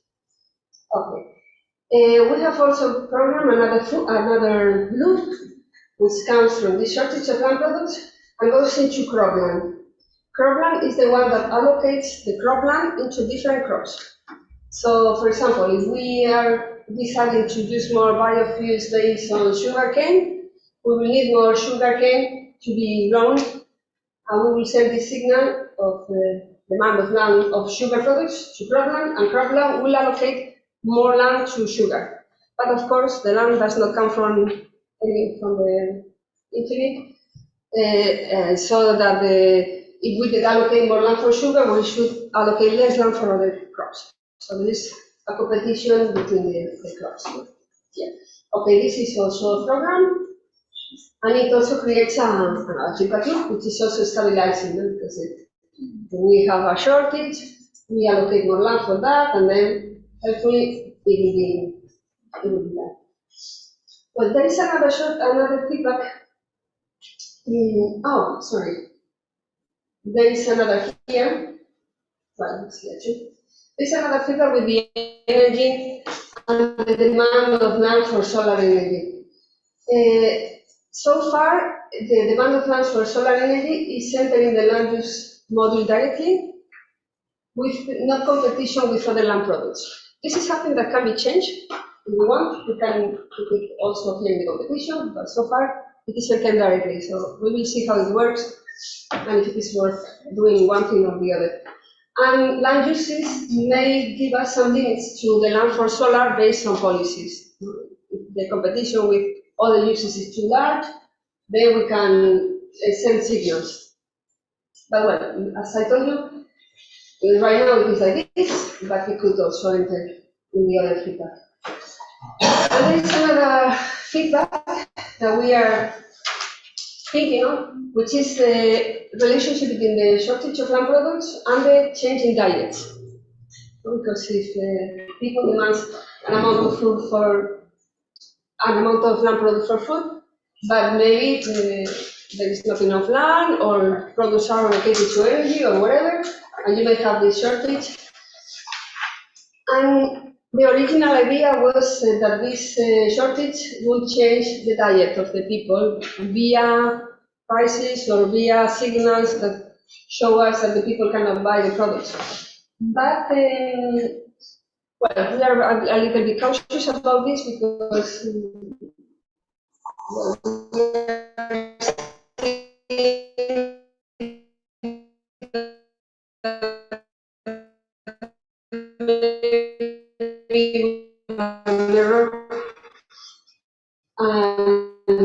once you see how the model works, you can see what you can do with it. So, but in case this feedback loop cannot be done, we can always send the signal of worries about the food availability to the society model.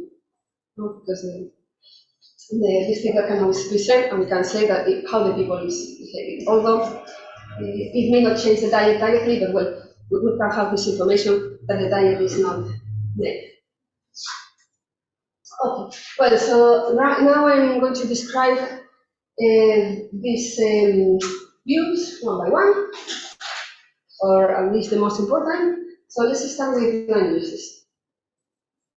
Okay, in the land uses view, we have some drivers of the land use changes, some demands, some things that change the uses of land. Well, of course, the first thing we do is studying the trends of land use change. Because we think that the land use information are historical data. So we study the trends of land use changes in the past and try to keep these trends unless we have other demands. No? Well, we consider the demand of land for urban and human infrastructures. This is something quite simple to calculate because we have the population and we have some information from the social society model that tell us how much land per capita we need. And normally the land for urban infrastructures has priority over other uses. That's what has happened in the past because it's a lot more valuable. We also have the demand of solar energy that comes from the energy model.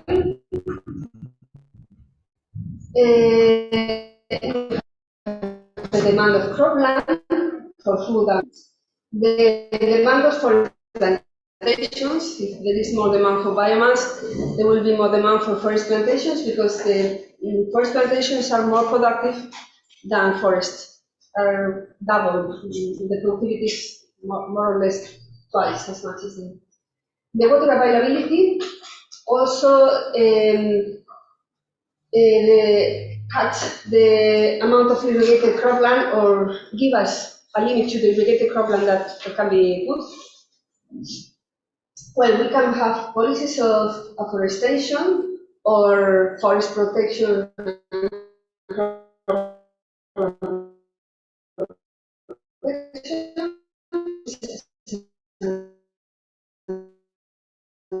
changes. One important thing in a land model is considering that the land is limited and the land does not come from nowhere. So if we have one use, like this is a stock of solar land, and this is forest, this is cropland, so we must keep the consistency. This is a diagram of the land and water land uses in view. Well, here you have the things that I have been telling you. These are the demands of new land. Here we have the trends, the new land for urban, the signal shortage, signals of land products for biomass and food, the land for solar, all this comes here. Together with the sea level rise. Right now the sea level rise is well, it's in the model, but we have no numbers, but we have the study done to put it. And the change of irrigated land, or the limit to irrigated land, due to water availability. This all goes into this model and gives us the land uses, and the land use changes, and the signal to the energy model. Well, this is a view, a simplified view of what you can see in the scene in the land model. The most important variable is this one, land use area by region. It's a stock. It is calculated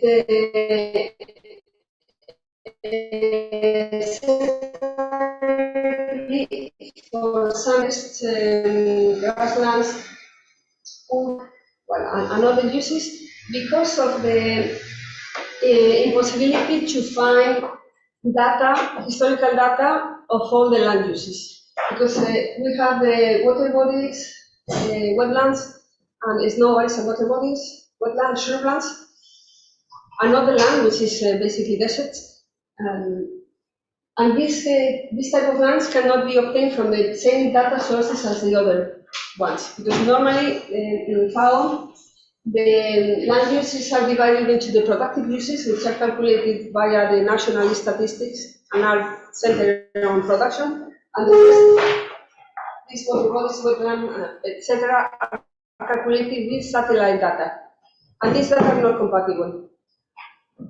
So that's why we separated them and calculated. Just to mention that this is stock in the right cycle is a vectoral sector, so it Yes, has, yes. because usually they have it working with the scalar stocks, Sorry. so this is a vectoral one. Is Yeah, that right? Yeah, all the model is vectoral, and yeah, I told you before all the variables that we have in vectors, but I was a bit fast and maybe you didn't recognize it. But we have different land uses. I think it's 11 land uses. So we have, for example, in the productive land uses, here in this stock, we have a vector of cropland, irrigated, rainfed, forest, primary, forest, it's fronted forest, and it's forest, forest plantations, grasslands, urban area, solar land. I think those are productive, and the rest are snowmobile and water bodies, wetland and shrubland. So well, for all these types of land uses, for some we have the land uses calculated via national statistics, which are oriented to productions, which are here, and the ones that are based on satellite data. And even in data, official data such as FAO, and in most IAMs that we have, integrated assessment model that we have seen, the data is obtained from these sources. So there's no compatibility between the satellite data and the production, the national statistics data. So, well, we solve this by separating the calculations. These productive uses are the ones subject to competition with other uses. And these ones are mainly driven by climate change. So I think it's not too bad to separate them. Sorry, Marta, why there is any compatibility with satellite data? Because if, for example, in Latin America, you zoom all the, if you want to get say cropland from satellite data, is less than cropland from the national statistics. Shrubland, for example, if you add all the land uses mixing one and another, it's more than the total land. Why? Because probably the satellite does not detect what a cropland is very well, especially in tropical countries. The main divergences are in the tropical areas. Probably because from a satellite, you don't know if a palm cultivation is a forest or is a shrub or is a grassland, or it's more difficult to distinguish between the crops. But our understanding, from the point of view of the production, the national statistics are more reliable because every country knows how many hectares of land is in production because they tax the farmers. So this is more, from the point of view of cropland, is more reliable, the data of the national statistics. I also want to mention the difference between land cover, which is more for satellite, and land use that is more what is necessary. Yeah, you are right. When they talk about satellite data, which is the ones that we are considering there, normally they talk about land cover. Land use is what do you do with this land? No? So these data are not compatible. Yeah, also when you consider the satellite data like tropical plants, that they can their population have the same effective pattern as like the surrounding forest. So you do like what you can do with the satellite data is to assign dirt to certain reflection patterns, because it's like all based on different light frequencies, and then it's very hard to determine these kind of things. So you would get a wrong classification of certain areas. Yeah. So that's what we found. Yeah. Okay, so those are the stocks of land uses, the region, and per land use. Okay, so this is a vector of two subscripts, so it's a matrix. So most variables in this model are vectors, all of them are vectors, I think, and well, the vast majority, and some are matrices of 2 dimensions, some of 3 dimensions, and even 4.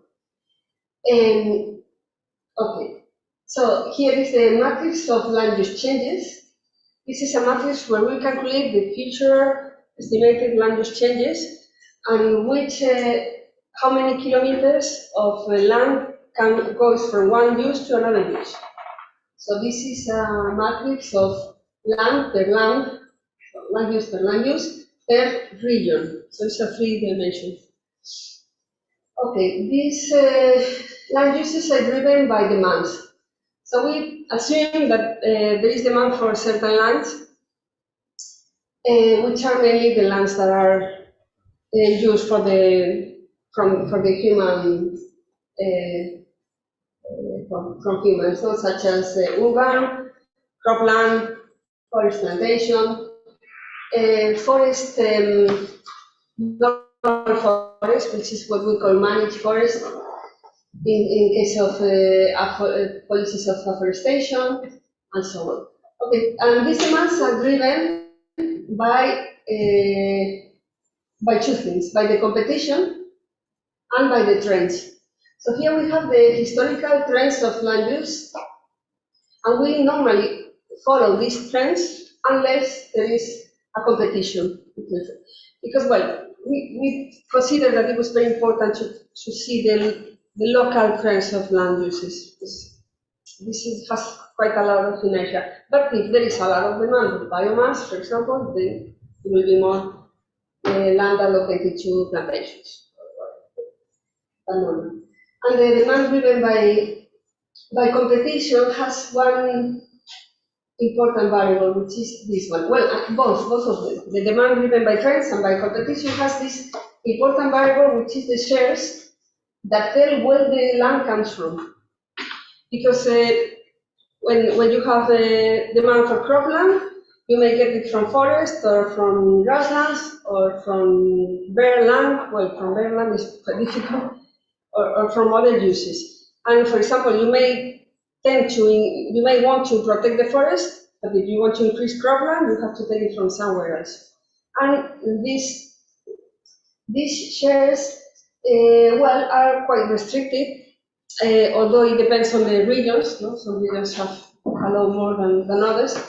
And what we have done with this is making a literature survey to see what other studies say about where the land comes from. So that was used to establish the initial shares of where the land comes from. And then I made a process of calibration of the historical data to see if I could make a better fit of these shares.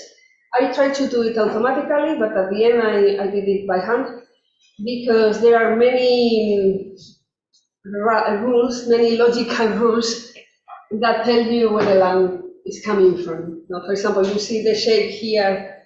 If the shape of this is the same as the shape of the other, it is because this is coming from the other. So it was a very difficult process, and well, even automatically it was impossible to do. But we kind of get a good fit based on the literature. We didn't get very far from the literature estimations. And now we have less than 5% error in the historical fit for most of the regions, and some have an error of 10%, but only for very specific uses. So I think it's not that bad, taking into account that we are using land uses, which is something with a lot of uncertainty. Okay, well, I already told you about this. The ones that are driven by climate, basically. So that's all. Yeah, and well, and here we have the uses that are driven by competition. And basically what we have as competing uses are land products,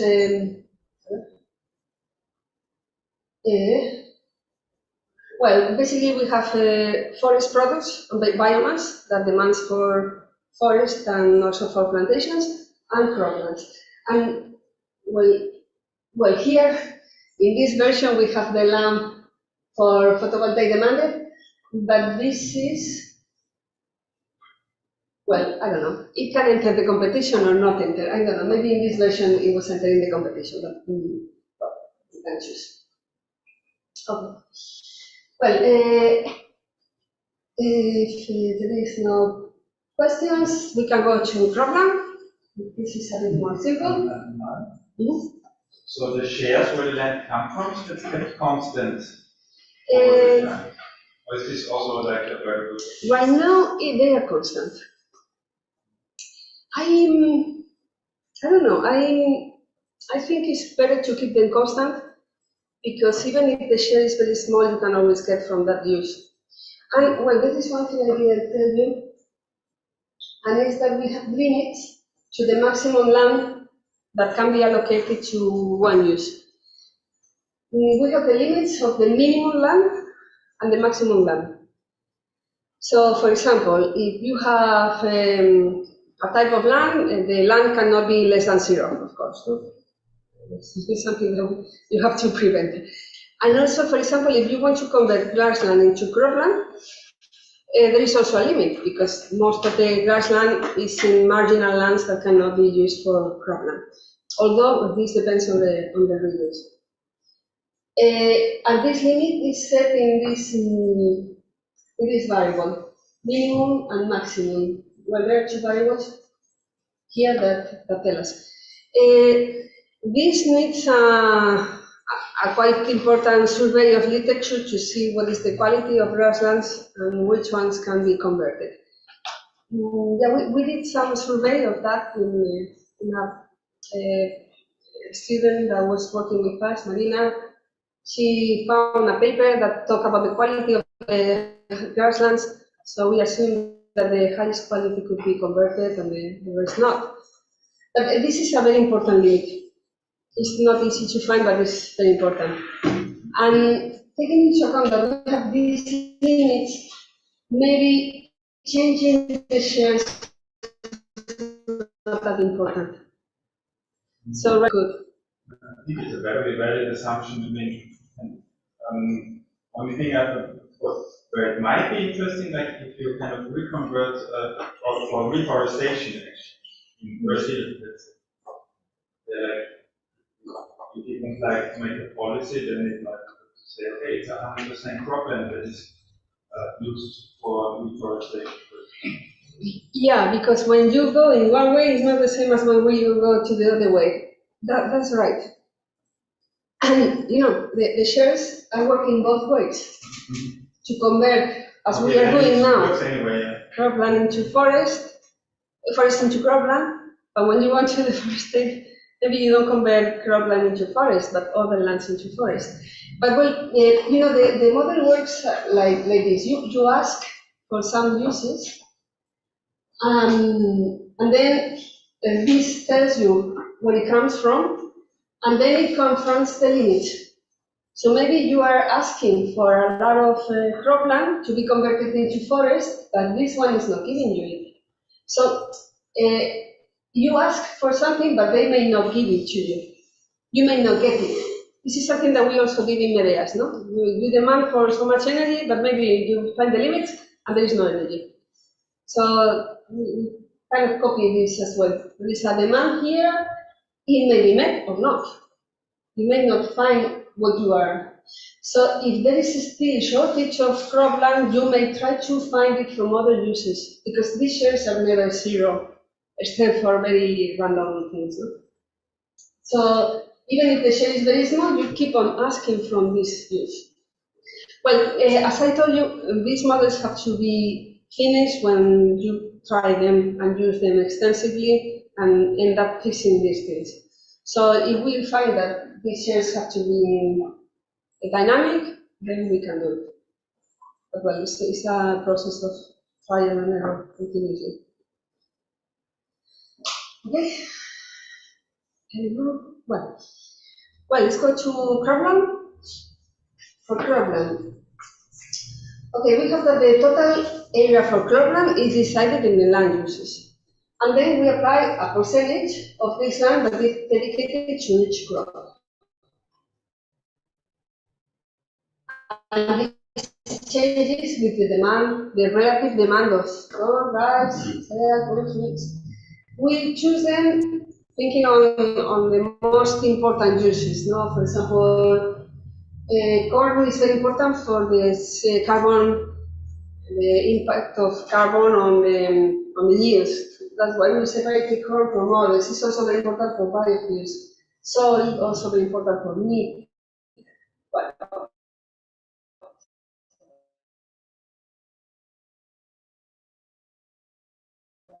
And then we looked, but they are not in.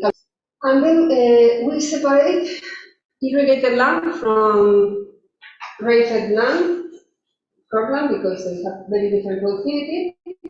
And we also ended up using agroecological zones for the cropland years.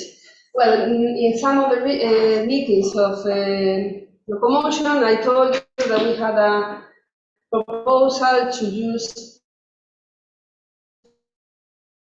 climatic zones because the locomotion regions are not very suitable for land because they have many different, geographically different regions mixed. But looking at the data of the yields, and after a lot of discussions, we found that this beautiful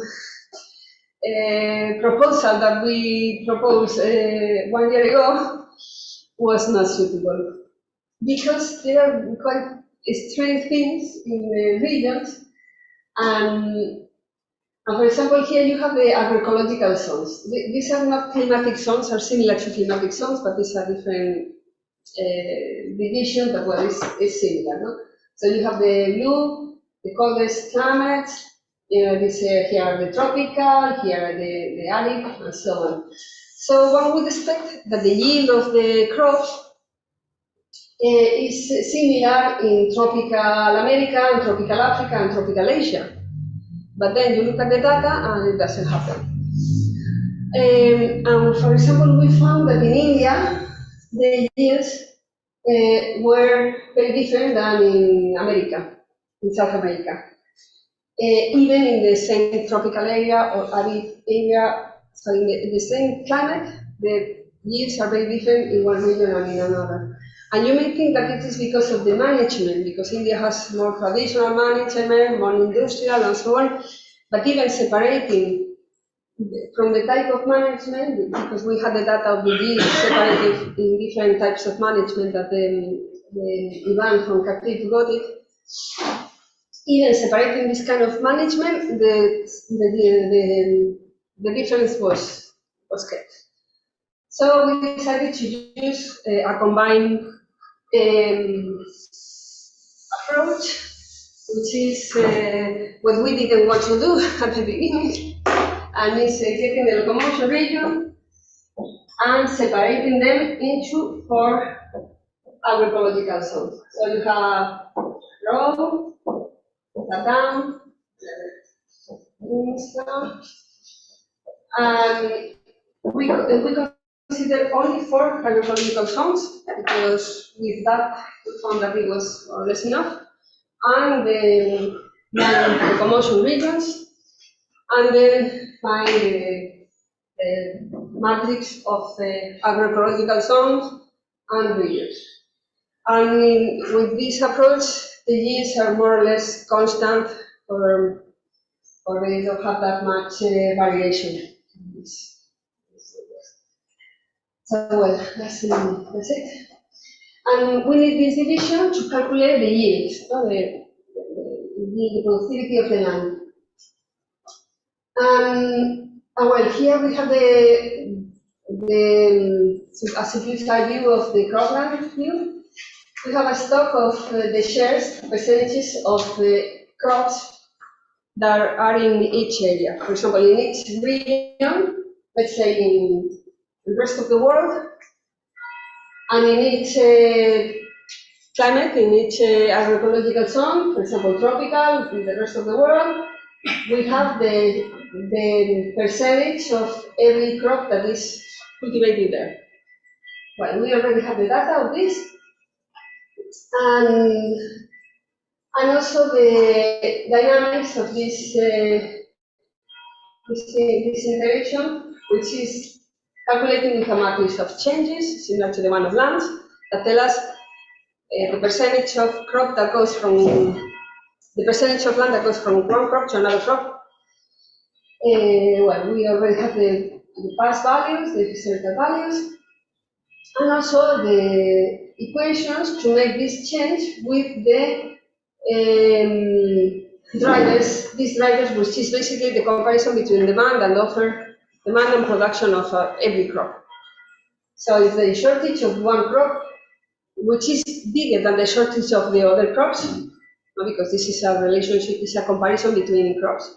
If all of them are have shortage, the same amount of shortage, then the percentage of land is kept constant, of course. And well, these drivers so far is basically demand and offer. We are not introducing prices or the relative value of one crop more than another. This could be something to discuss with the economic model, and so on. And of course, we have here a maximum. We must set some maximum here for the most exigent crops, such as sugarcane, for example, or corn, which are crops that are very valuable, but that cannot be grown everywhere. And well, that's it. Well, but well, this is already working with input signals that are exogenous right here. We still have to check it to see if it works well. But well, I'm not going to show you data of this because the land produce demand and offer is giving us problems of numbers. But well, I don't think they are important non-problems, but they are not matching very well right now in the historical data. And well, it's just because we just did this part and didn't have the time to improve it. Okay, well, the yields part is also related to the crops. And once we have the amount of crop in every region and agroecological zones, we have the average yields, and then we have the effects of several things on these average yields. These average yields are the historical yields. For example, we have the effects of climate change, which are related to the temperature that Tomás described before. And there was a work to relate this temperature change with the yields, the increase or decrease of yields in the different climatic zones. And then we have the effects of the type of management. And the type of management, we consider 4 types of management. One is the traditional agriculture with low inputs, which is quite extended in some regions of the world still. No? So this is an agriculture that has not a lot of production and it has very low inputs. We have industrial agriculture with high inputs, which is the agriculture that we have now in the developed world. And we also have another category, which is the industrial agriculture with lack of fertilizer or an oil-based inputs. This land use is introduced in order to take into account the possible effect of the lack of inputs on the agriculture. So if modern agriculture has a lack of fertilizers, then it goes back to the productivities of the traditional agriculture. And then we have another source, which is the techniques that could improve or solve this problem, which is the agroecological management with low inputs and relatively high yields after the transition to the regenerative agriculture has been done. And we also have the transition between the industrial and the agroecological. And well, based on Evan's suggestions, we may also add another one of intensify industrial agriculture, maybe, no, with higher input and more productivity. That could be another option. These things are not very difficult to model, so we can change it. Well, these are some data that I have for this effect. This is a general factor per region. And this is just the draft numbers that I put,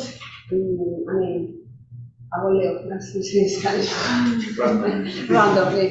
No, so well, don't pay much attention to it. But I want you to see them because it's going to be in the example. So, see, the traditional agriculture has half of the productivity of the industrial has one, is the reference. The regenerative, after the transition, a little bit less. The low input has 0.5, so similar to the traditional. And when the regenerative agriculture is in transition, it has also low input. Okay, so well, just for you to keep in mind for the results of the example. Of course, this has to be discussed, and we will have to see the literature. Just remember what Lucas said yesterday, when something is difficult, we put it in scenarios. So, everything that is difficult to obtain is scenarios. Okay, so we make a scenario. Okay, well, this is the yields view. Here are the yields of rainfed and irrigated crops, the initial yields, and this is the climate change impact. And this is the variable of the effect of management. So we multiply this effect of management, which is something between 0 and 1, times the yields, the initial yields. No? And here are the stocks that tell us about the transition from one type of agriculture to another. So here we have the traditional agriculture that may go to industrial or may go directly to regenerative. To go to the regenerative, which is here, you have to go to this, which is the transition. You cannot go directly because it takes time. Here is the industrial that may go to transition, to regenerative, or may go to low input, and then from low input you may go to transition again. Here this is driven mainly by policies of regenerative agriculture or traditional agriculture or whatever, and also by the effect of peak oil and gas on agriculture. This variable is very critical, but very unknown, because there is an extremely low amount of literature that is treating this effect. So if you know of any literature about this, I will thank you very much. It's quite difficult to quantify because we don't know, at least we don't know how much oil and gas are going to the other sectors of the economy leave for the agriculture, or if it will be a sector with priority or not, or who knows. But well, we think this is very important for the production, so, and we are already seeing this, no? We might have a lot of empirical data after this energy crisis is over. Yeah. Yeah, the bad thing is that we have the model after the reality.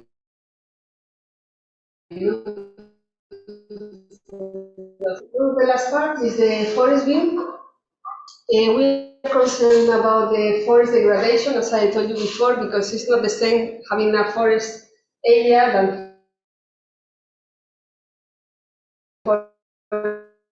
having trees. The things that we thought is that the carbon content of the forest is a good indicator of the amount of trees that is in the forest. And there is quite detailed data of this carbon content in the statistics. So we are modeling a carbon cycle in forest. This is in progress because it's the part that we have less developed. That includes this biomass extraction. So we make a balance of all the carbon that is in the forest. And this could enable us to put limits to the forest overexploitation due to other uses. But this is a model that we did with a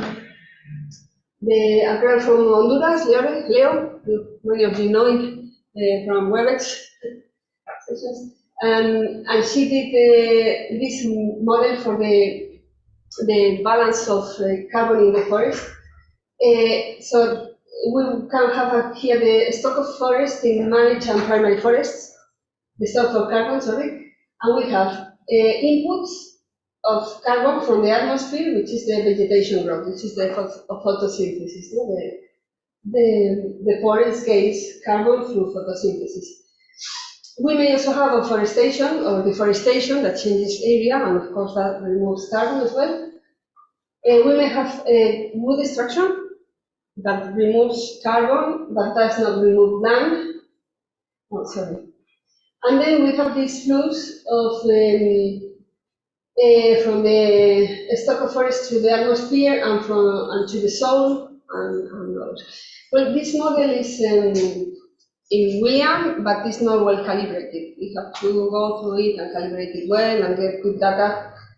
So it's the part that is more immature. And also, we want also to check other models, because this was from Fidaman. This model is from Fidaman, which is not an expert on forests. He's an expert on system dynamics and wetlands. So we may look other models from people that work more on forests to see what happens.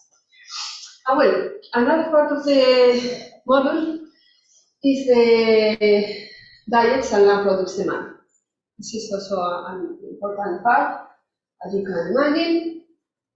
And well, we did a quite important effort to calculate the land not based only on calories or on proteins, but also on diet products, on specific things that are cultivated, because we found that there is a lot of difference between the dietary patterns of different parts of the world, different regions. So we calculated this relationship of the GDP per capita related to the, oh, sorry.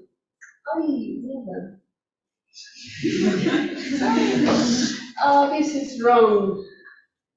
Oh, well, the other side, fine. I didn't want to put the kilocalories per capita, but the kilograms per capita.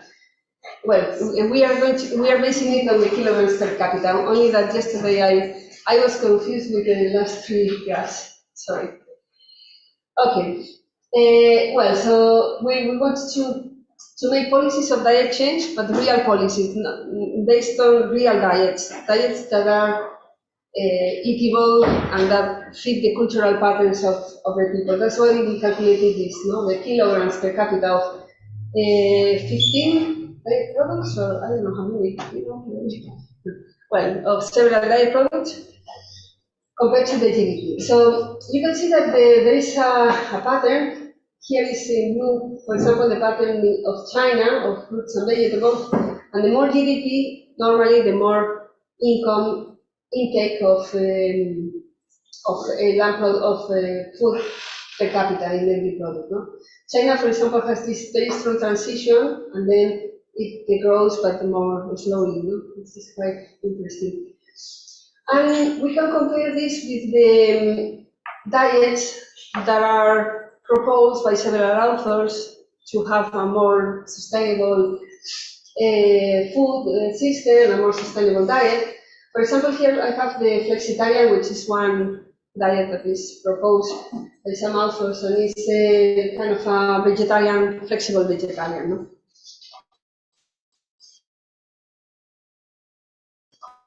But you know, when we saw these patterns, we find quite funny things, no? Quite interesting things. For example, Lucas region has a diet very much based on meat. Yeah, but well, this is the one that is wrong. It has a lot of meat, more meat than needed, and less cereals. But well, don't pay attention to this graph and the other, because it is in kilocalories instead of in kilograms. And this diet in red is in kilograms, so it's not working. But well, in general, the European Union and North America and so, they have a lot more meat and less vegetables than needed. But for example, China has a lot more vegetables and fruits than the flexitarian diet. And are we going to tell the Chinese not to eat vegetables and fruits, which are very healthy food? No, of course not. It makes no sense. So, well, these diets are okay, but they are not good for all the regions in the world, for all the cultural patterns. So sometimes we have to be careful when we put the standards of diet to other cultures. China also eats more meat from ruminants than the low one of the vegetarian diet. But there are only few regions, only India and the rest of the world, that eat less meat than the flexitarian diet. For example, India has more fruits and vegetables and more pulses and looms than the diets. So, well, and also there is one thing that worries me, and is that in some countries there is a lot of malnutrition. But when you see the diet, the amount of meat, the amount of vegetables, and the amount of everything is quite high, for example, in Latin America. And this is because there is a lot of inequality. Some people consume a lot of food and a lot of meat, and some others are starving. So the social differences are very difficult to capture in these regions. And we don't have much solution for this. But well, this will enable us to make the diet calculation, so that it's going to be like this. No, well, this is the original idea. As I told you, we may change it when we see how it works. But the idea was comparing the household income spent on food, reflected by the shortage or by the price of food, and the dietary patterns of the regions, and see what will be the evolution of the diet in the future, based on this, how people can purchase the food, and based also on the dietary patterns, so that we translate these graphs into a low-income diet and a high-income diet, for example, and see how the diet evolves if the income goes up or goes down. In every region with its different patterns. And we can also have the dietary patterns of policy diets. So decide what is the pattern that I want in this region in the future. And I may go to it through a dynamic model. So this will calculate the evolution of the diet based also on the policies that we want. And then we could have the diet of the region. Well, we could add also the livestock that is coming directly from grasslands, from grass, and subtract it here, because here we are going to focus on the produce obtained from land, from crops. So that's why we subtract the meat that comes from the grass, and also the fish, because the fish is not competing for land, so we assume it. Right now we are going to model the fisheries and the fish extraction, but well, maybe in the future we can do something like that. So this will all give us the food demanded from the land, and this is converted into land products, because the food products is the food that the people eat, and it has meat and land and eggs and other things that come from animals, and this demands land products, demands things that are obtained from crops. So we have this thing that we call agri-food matrix that translates this into this. And this goes to the model, to the confrontation of demand and production of food. Just the previous one about the policy of diet change. We can also interpret that this kind of behavioral change in diet, not policy, but behavioral change. Yeah. Okay. Behavioral change of lifestyle change. Okay, well. Voluntary change in the life of people. Not policy, just to force you to eat. Well, if you have changed the names, okay. Well, we can also have weight reduction and livestock. And also, the livestock, the amount of meat that the people eat is related directly to the emissions of the livestock. So we calculate here the emissions of the meat production. One question about what you were saying, that the only dietary changes are considered to be by behavioral change, or is it possible somehow, because I suppose that this is also linked to prices and to household budget and so on. So you have like a scenario or a situation where food prices are increasing, yeah, and some households are not able to spend the proper amount in food. You can implement a public policy that you assure a minimum amount of food to households by public spending, and this food it involves a dietary change.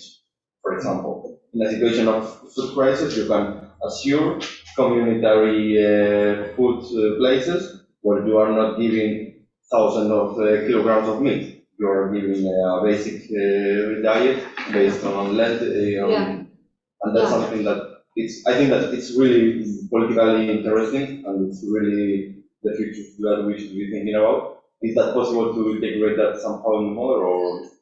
yes, Well, because it's a there are two change as different well. points. What is related with the demand on society in products is done more or less in the economic model with this kind of products that people demand according to the GDP per capita or income. You will have this kind of price and income effects on the expenditure, food for the different households.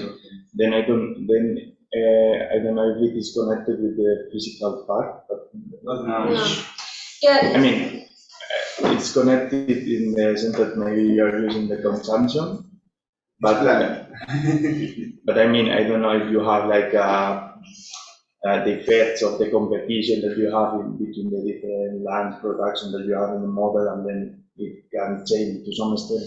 Also the diets, that it would be like the final effect is like the effect that you have in the economic part, and you need like a more detail in order to translate it into a change in the diet or so. I don't know.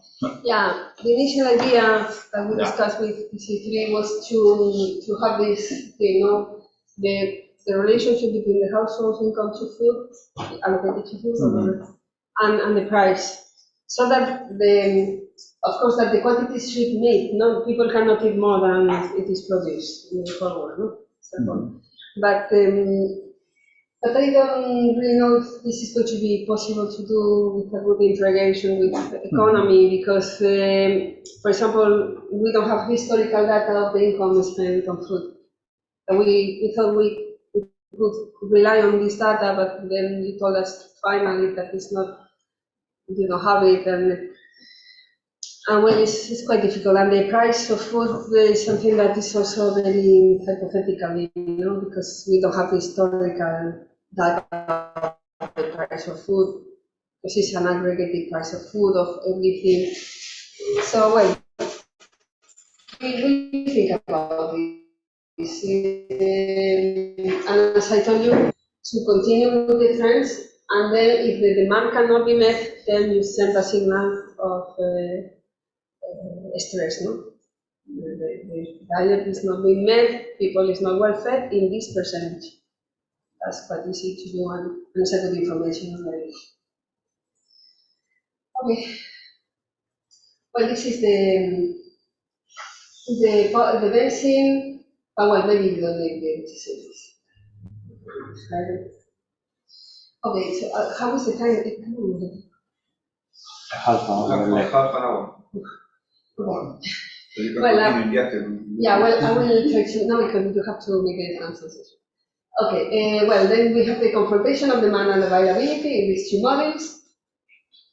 And, well, basically the land products are subject to extensive trade, but we also, and they can be used for energy, food, and materials, so we have to distribute this.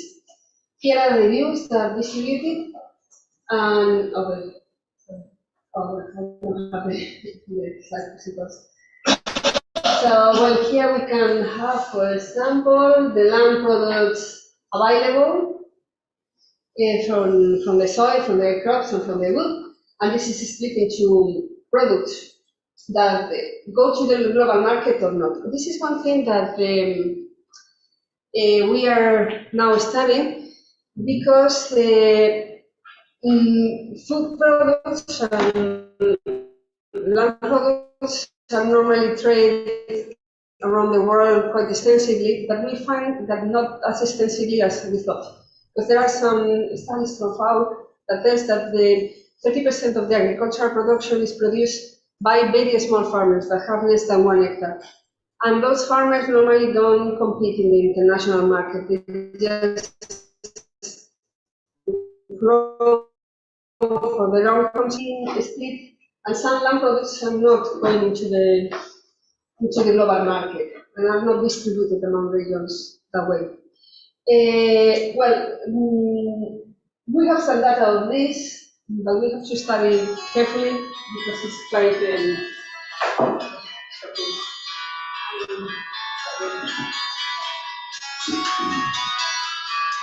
and this could give us also quite interesting insight into the problem of production, because maybe if you produce in a more industrial way, you put more food in the market, but this market goes to the richer countries and it does not stay in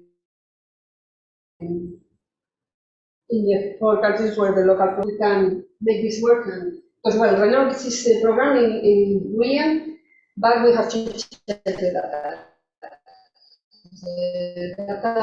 The data now is done without this land products protected. To see the allocation of land products among uses. The land products have been allocated before into the regions, and now they are distributed into materials, energy, and food, and compared with the demand. And if the short-field signals appear, then we feed them back to the other modules. Well, now it's time for us, for the land model, water model.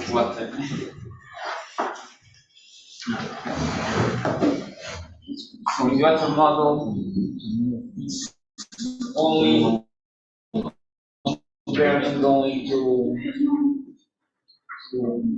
views, the water availability and water demand. So here is the current model part of the water availability. So here I will start in the left. So here we load the values that I showed you before about the water availability, that article of this detrimental.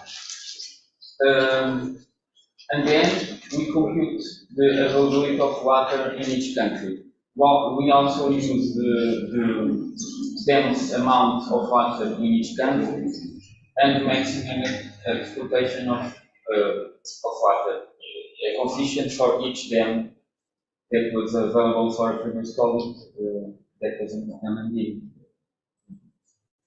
And then we compute the water stress count by country. That is the total demand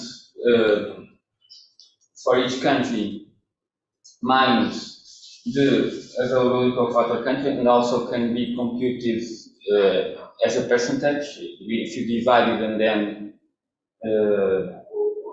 multiply by 100. And so I have one example here. We choose to switch we or the people that can use it can switch the future scenario that I showed you before in the water availability for the 4 different scenarios. And one example in the model, so here we have the function. It's only a switch, and the only things you need to do is to put the number of the correspondent to each scenario. So for example, here is 0 doesn't appear, but is the RCP 2.6. So if you want to change the scenario, just to change here the equation, and the function here, there uses the if and else function and can pick up with this one of these different scenarios. Now going to the water demand. So here we have the data for the green water, the blue water, and the blue water, but for households. We don't have data for the gray water. So here we compute the intensities like I showed you before. The intensities for green water, the intensities for blue water for the different sectors, and also the intensities for blue water, but only for households for each country. Then we made a link with the economy part. The outputs from economy are linked with the demand of green and blue water. Then we divided also by the agriculture and the industry sectors to see the differences. So then we compute the total demand for each country, using also the total demand for the households, with the ratio of water demand per number of people and the population by region. And finally, we compute the water demand for each region. Here I will show an example of the total green and blue water country by sector. In this case, for one country, to show for the UK, and we expect a decrease of the total demand of water in each country till 2060. So I think that's it for now. Yeah. Okay, I don't understand this last, the reduction of demand, I don't understand. This is the total demand of water, but only for the green and the blue water sectors without the households. It's going to reduce near to zero? Yeah, they're not, this is in million, now I don't have here, but this is it's a high number, yeah. It's expected to decrease. Why? Because we lose the difference between 2015 and 2005, and that use has been decreasing, and so we use the same ratio for the future. But here, this is not, this is 1, 0.75, 0.5. So yeah, but we have to correct in the future, because in some countries, the numbers are so small that can be negative to the future, but in these countries we have to correct.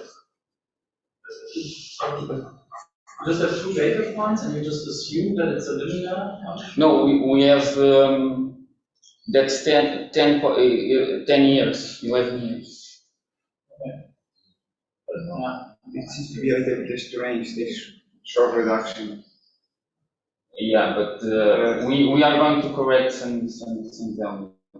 That's, yeah, but this is the results we have, because that's the point we use between the observed data from 2015 to 2005. This is the total quantity, or this is based on intensity, water intensity?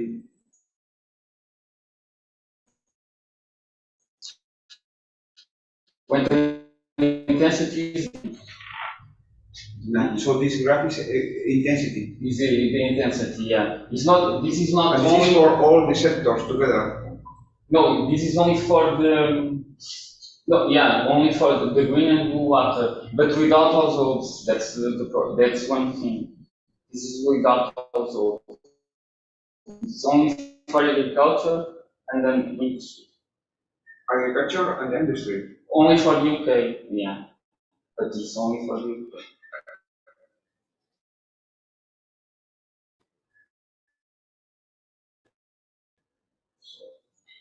But we're going to review, yeah. I was talking with Mario later, soon, but yeah. And that's it for now. Yeah. So now I think it's Mario.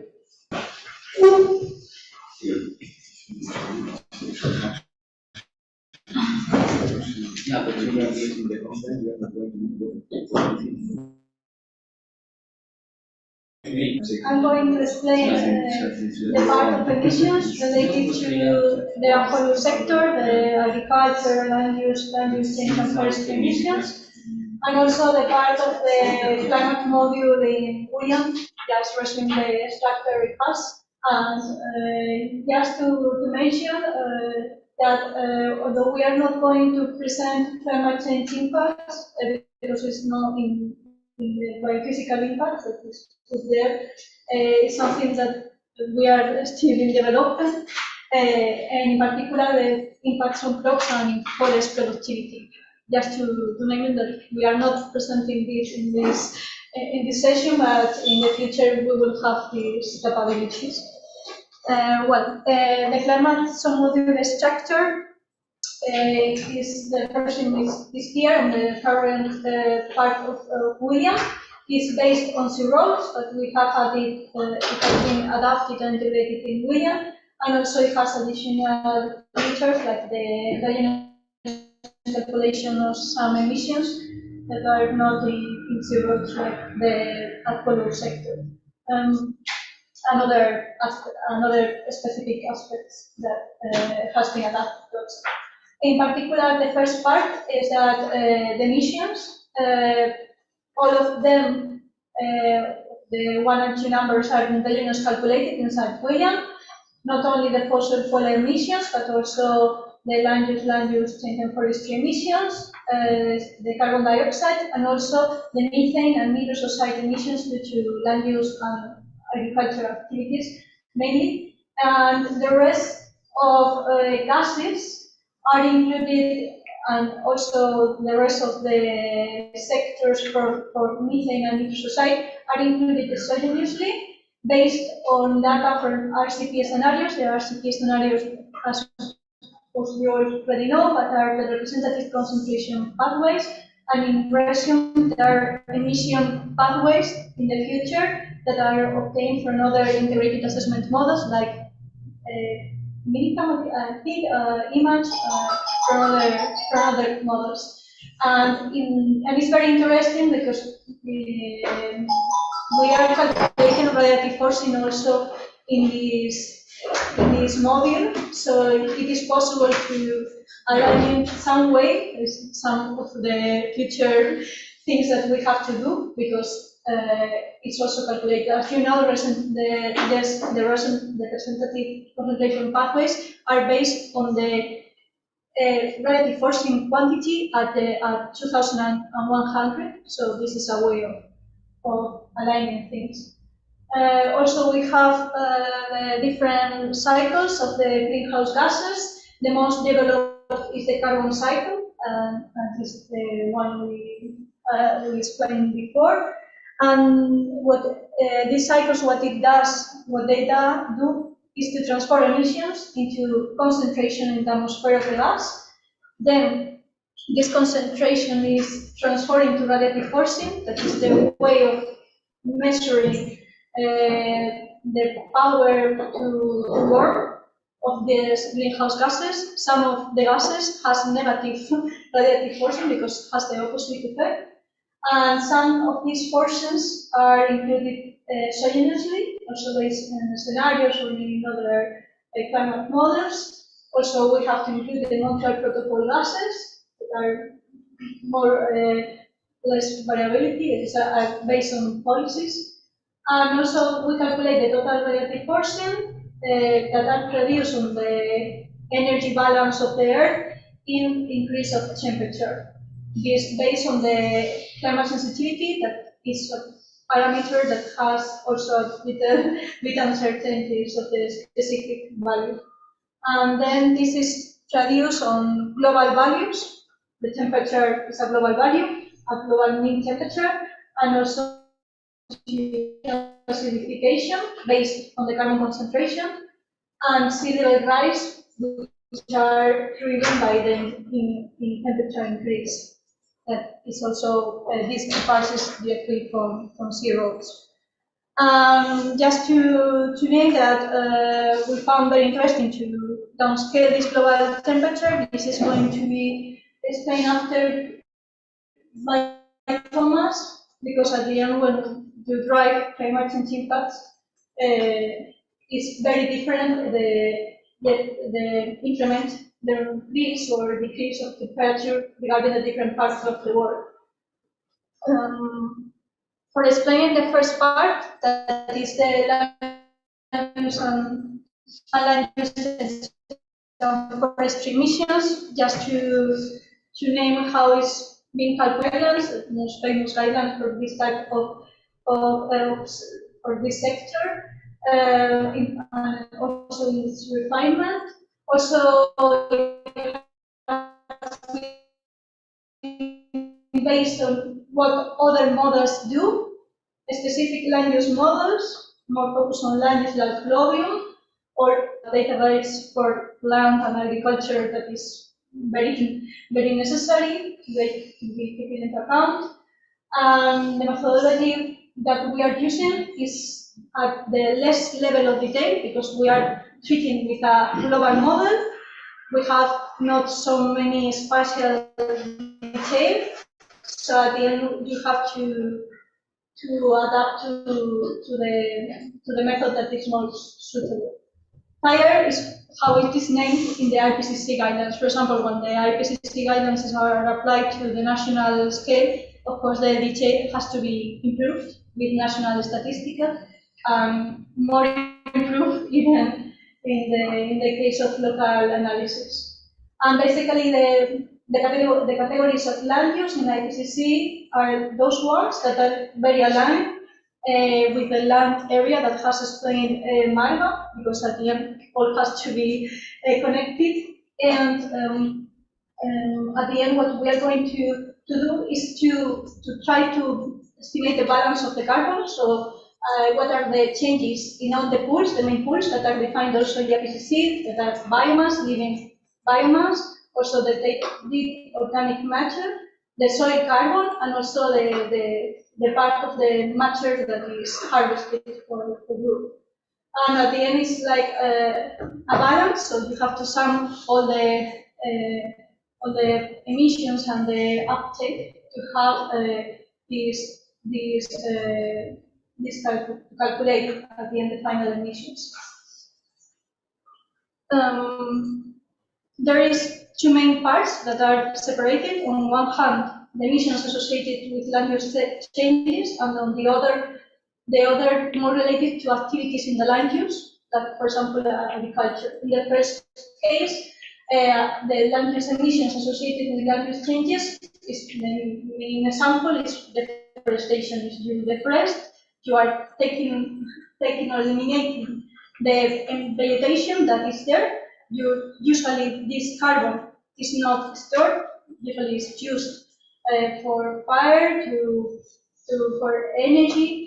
So at the end you are emitting this part, and also you are disturbing the soil carbon. So these are typical emissions that has to be taken into account, and we apply the part of IPCC, which is the stock difference method. So at the end is playing with balance, like with energy balance, in this case with a carbon balance. And we have to take into account, because these are natural processes, so if they're human induced, the time period of when these processes happen is different than if it's a natural process. For example, if we want to restore a land and convert it to a forest, the period to uptake the carbon and the soil carbon density starts to have the properties of a forest, it takes time, so we have to play with time period and also to the type of management, because at the end we are, depending on the agriculture practices, we are taking conservation measures of the soil or not. For example, traditional agriculture affects differently in the soil carbon conservation. This is just a version of in the same views.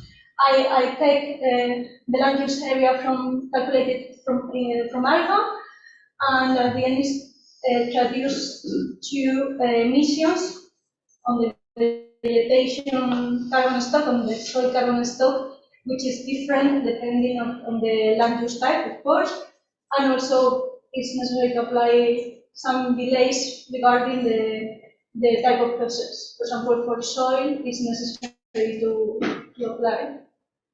And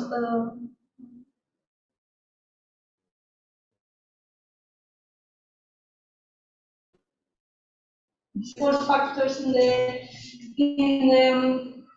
IPCC, it's not very deep, but we have joined this to the part of Margaha's model, that is the part of the percentage of agriculture, industrial agriculture, ecological agriculture, regenerative, in order to take into account how the change of practice in agriculture, the effects it has in the carbon stock, which also, because also emits, we can also change a mitigation, typical mitigation option is change of management of crops.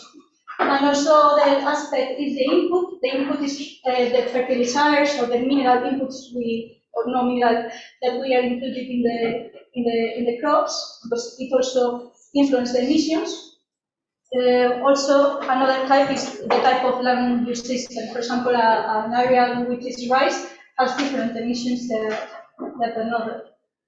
And the other part is also there are management practices that you can play with it, because if grassland is managed, for example, nominally,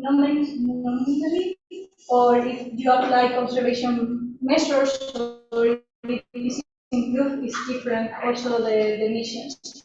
And also we added some part of the solar land, but as explained by Mata in the introduction, the way we manage the part that is not covered from the solar panels, it also influences the way of land use change emissions are produced due to a change to another land use type, to a solar land, that at the end we can avoid some type of emissions, because at the end you are transforming to a urban area. So to avoid this impact, there are management. And the last one is regarding agricultural emissions. For this is a very general equation that you are going to see not only in this sector, but in other sectors. It's from the IPCC. Emissions, the whole factors that could be adapted to the area. We are playing with a global model, so they are not too much adapted, because at the end we have the less detailed model. And also the most important and most difficult part is to find the activity data. The activity data is what tell us the quantity of these emissions. For example, regarding the list of emissions, the activity data is the number of animals. And this number of animals will come from depending on diets, on the type of management by region, because the way you manage the manure will be traduced to different emissions, quantitative emissions, but we have to found and to calculate endogenously preferably this activity data. And also the empiric fermentation that comes from ruminants, that also depends on the number and type of animals. These are going to be the main activity data that we have to use. And also for the rice cultivation, of course, it depends on the water region and the area plant cultivated, and the fertilizers. The fertilizers is going to be joined to the part that Marga has explained regarding the different types of agriculture management practices, depending on how much input you mineral input to the crops. At the end, it leads to different nitrous oxide emissions. And the activity data is the kilograms or nitrogen that we input to the crop land. And well, these are just the benzene view. The different activity data is there included, and also some policies that still are not included, but regarding the type of manure management, because it's not only based on the number of animals, but also in the way the manure is managed. Because with a lot of water or solid is different things. Well, and also this is a part of the LOCOMOTION. These parts are that I'm going to state are based basically in zeros with some adaptations.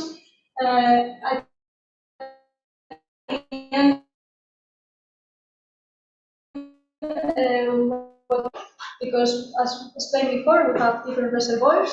On one hand, we have the carbon atmosphere that are driven by total anthropogenic emissions. In these total anthropogenic emissions are also the full sector emissions that I have already explained. Then it goes with natural processes. The rest of the scheme is related processes. Carbon in human goes the carbon from one stock to another based on the carbon cycle. Then we also have the part of how carbon is uptaken by the ocean till the deep ocean. And also, as explained before, we have two feedbacks because the effect of temperature changes the way of these processes work. From the carbon uptake from biomass and the ocean, and also how methane is released by humus and biomass. Because when the organisms die, they produce methane and also because of the chemical processes. This is how the Benzene viewer is the carbon cycle, the biomass, the ocean, and the feedbacks. These are the other greenhouse gas cycles that are not so detailed as in the carbon cycle. And this part may be the part of the permafrost, but I think it's not shown in this image and it's deactivated, so it's not the main part to explain. And this is also, as I said before, it's very based on the zeros model. And it's the part of the energy balance because we reduce the radiative portion. The radiative portion is based on the concentration of the gases, and it's reduced. And this is the acidification of the ocean based on the carbon dioxide, the atmosphere, and the sea level rise. That are the two main impacts, global impacts in the climate model included. And now I will leave the floor to the last part.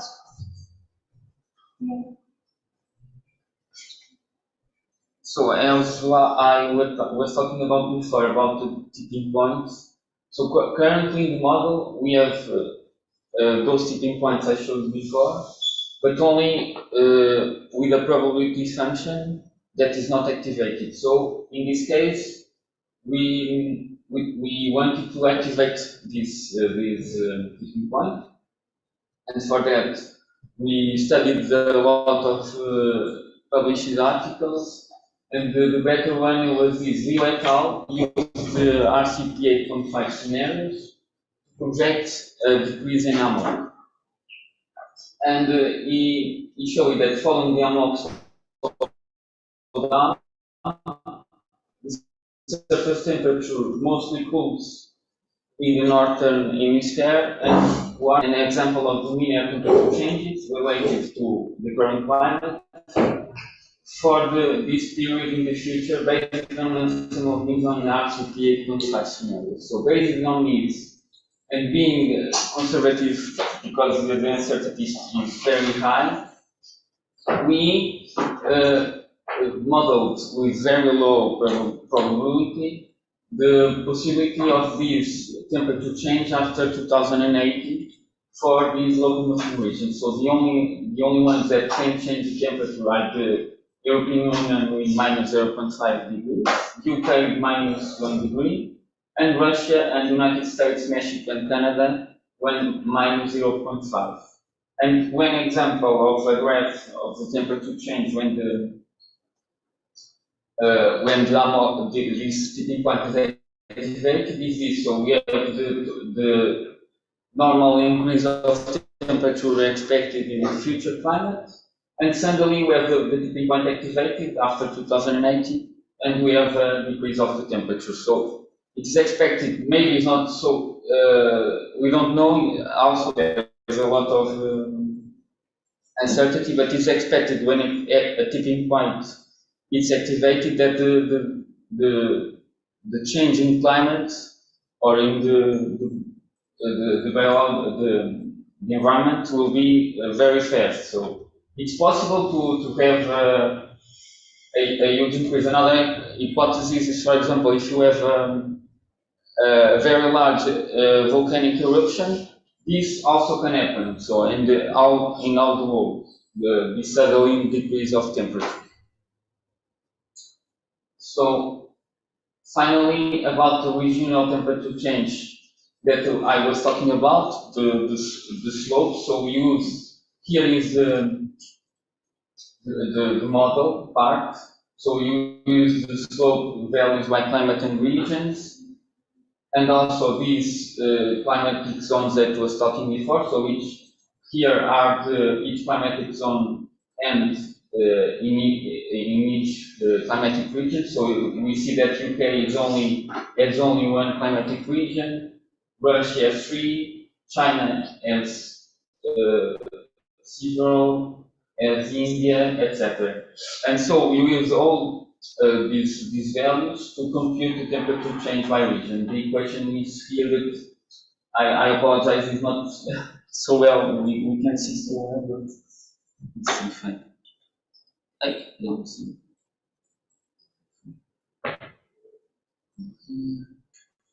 No. Sorry about this. Maybe if I increase.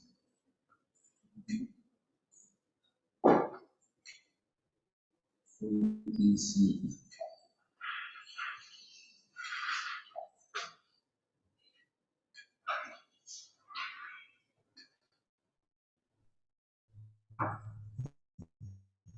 Yes. These are the subscripts. So in William, we use a lot of subscripts that are like you can make it matrices or vectors with them. So here we use the temperature change by region and climate.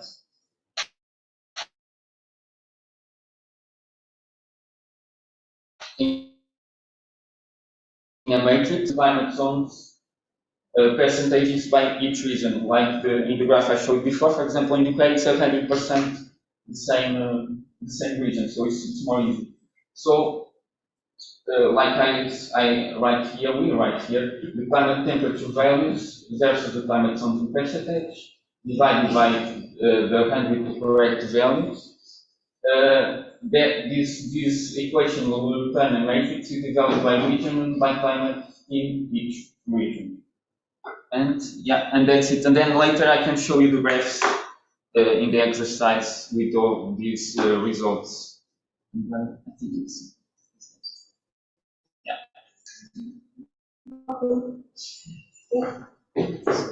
Sorry, I have 4 questions, actually. I don't know if it makes, I don't know if it makes sense if I do now or maybe later after the lunch. Well, I think we can try in 5 minutes. The clock went, no, went. Okay. What time is it? You have 1 minute for 1 minute, Okay. don't worry.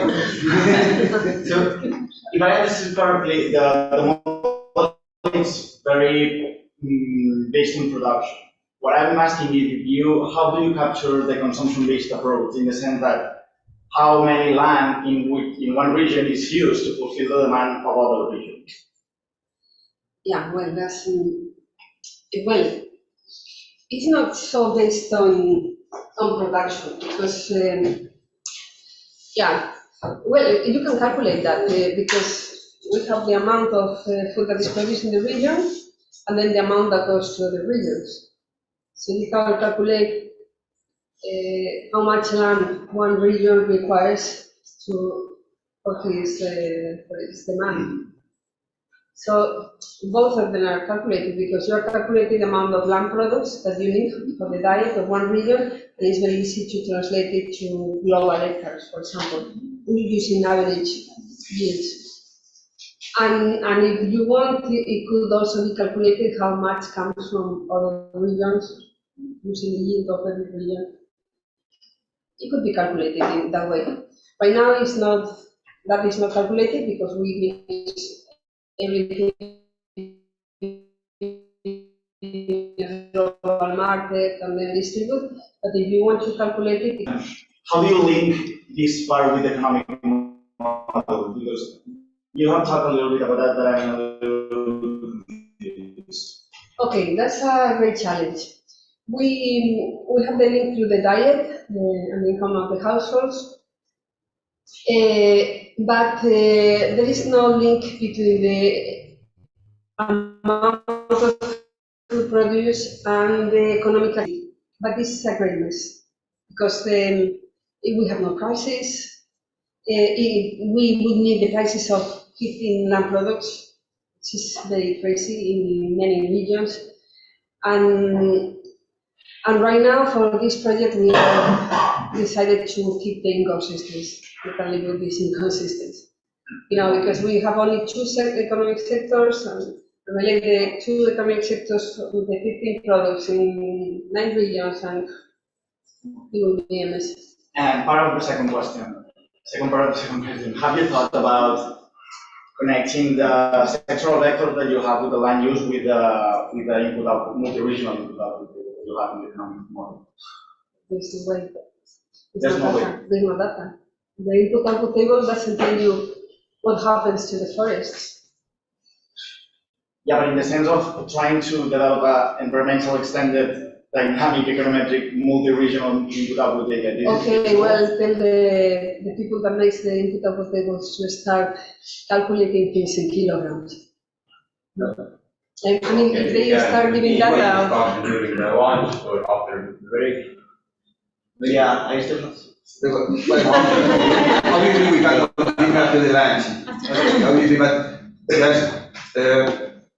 we have tried to use these physical input-output tables in kilograms, but again, the kilograms of these physical input-output tables are physical aggregated products. So it's aggregated by each product. So it's not clear the data for wood or whatever. Yeah, and so unless for, let's say, rice or corn or whatever. So it's very, very difficult. Obviously, it's a challenge just to get this feedback, but it's very difficult. Right now, there is no data of the linking the kilograms of things to the economic sectors. Not even with prices. Yeah, well, we can continue talking about it. It will be a hallmark of people making economic calculations. Thanks.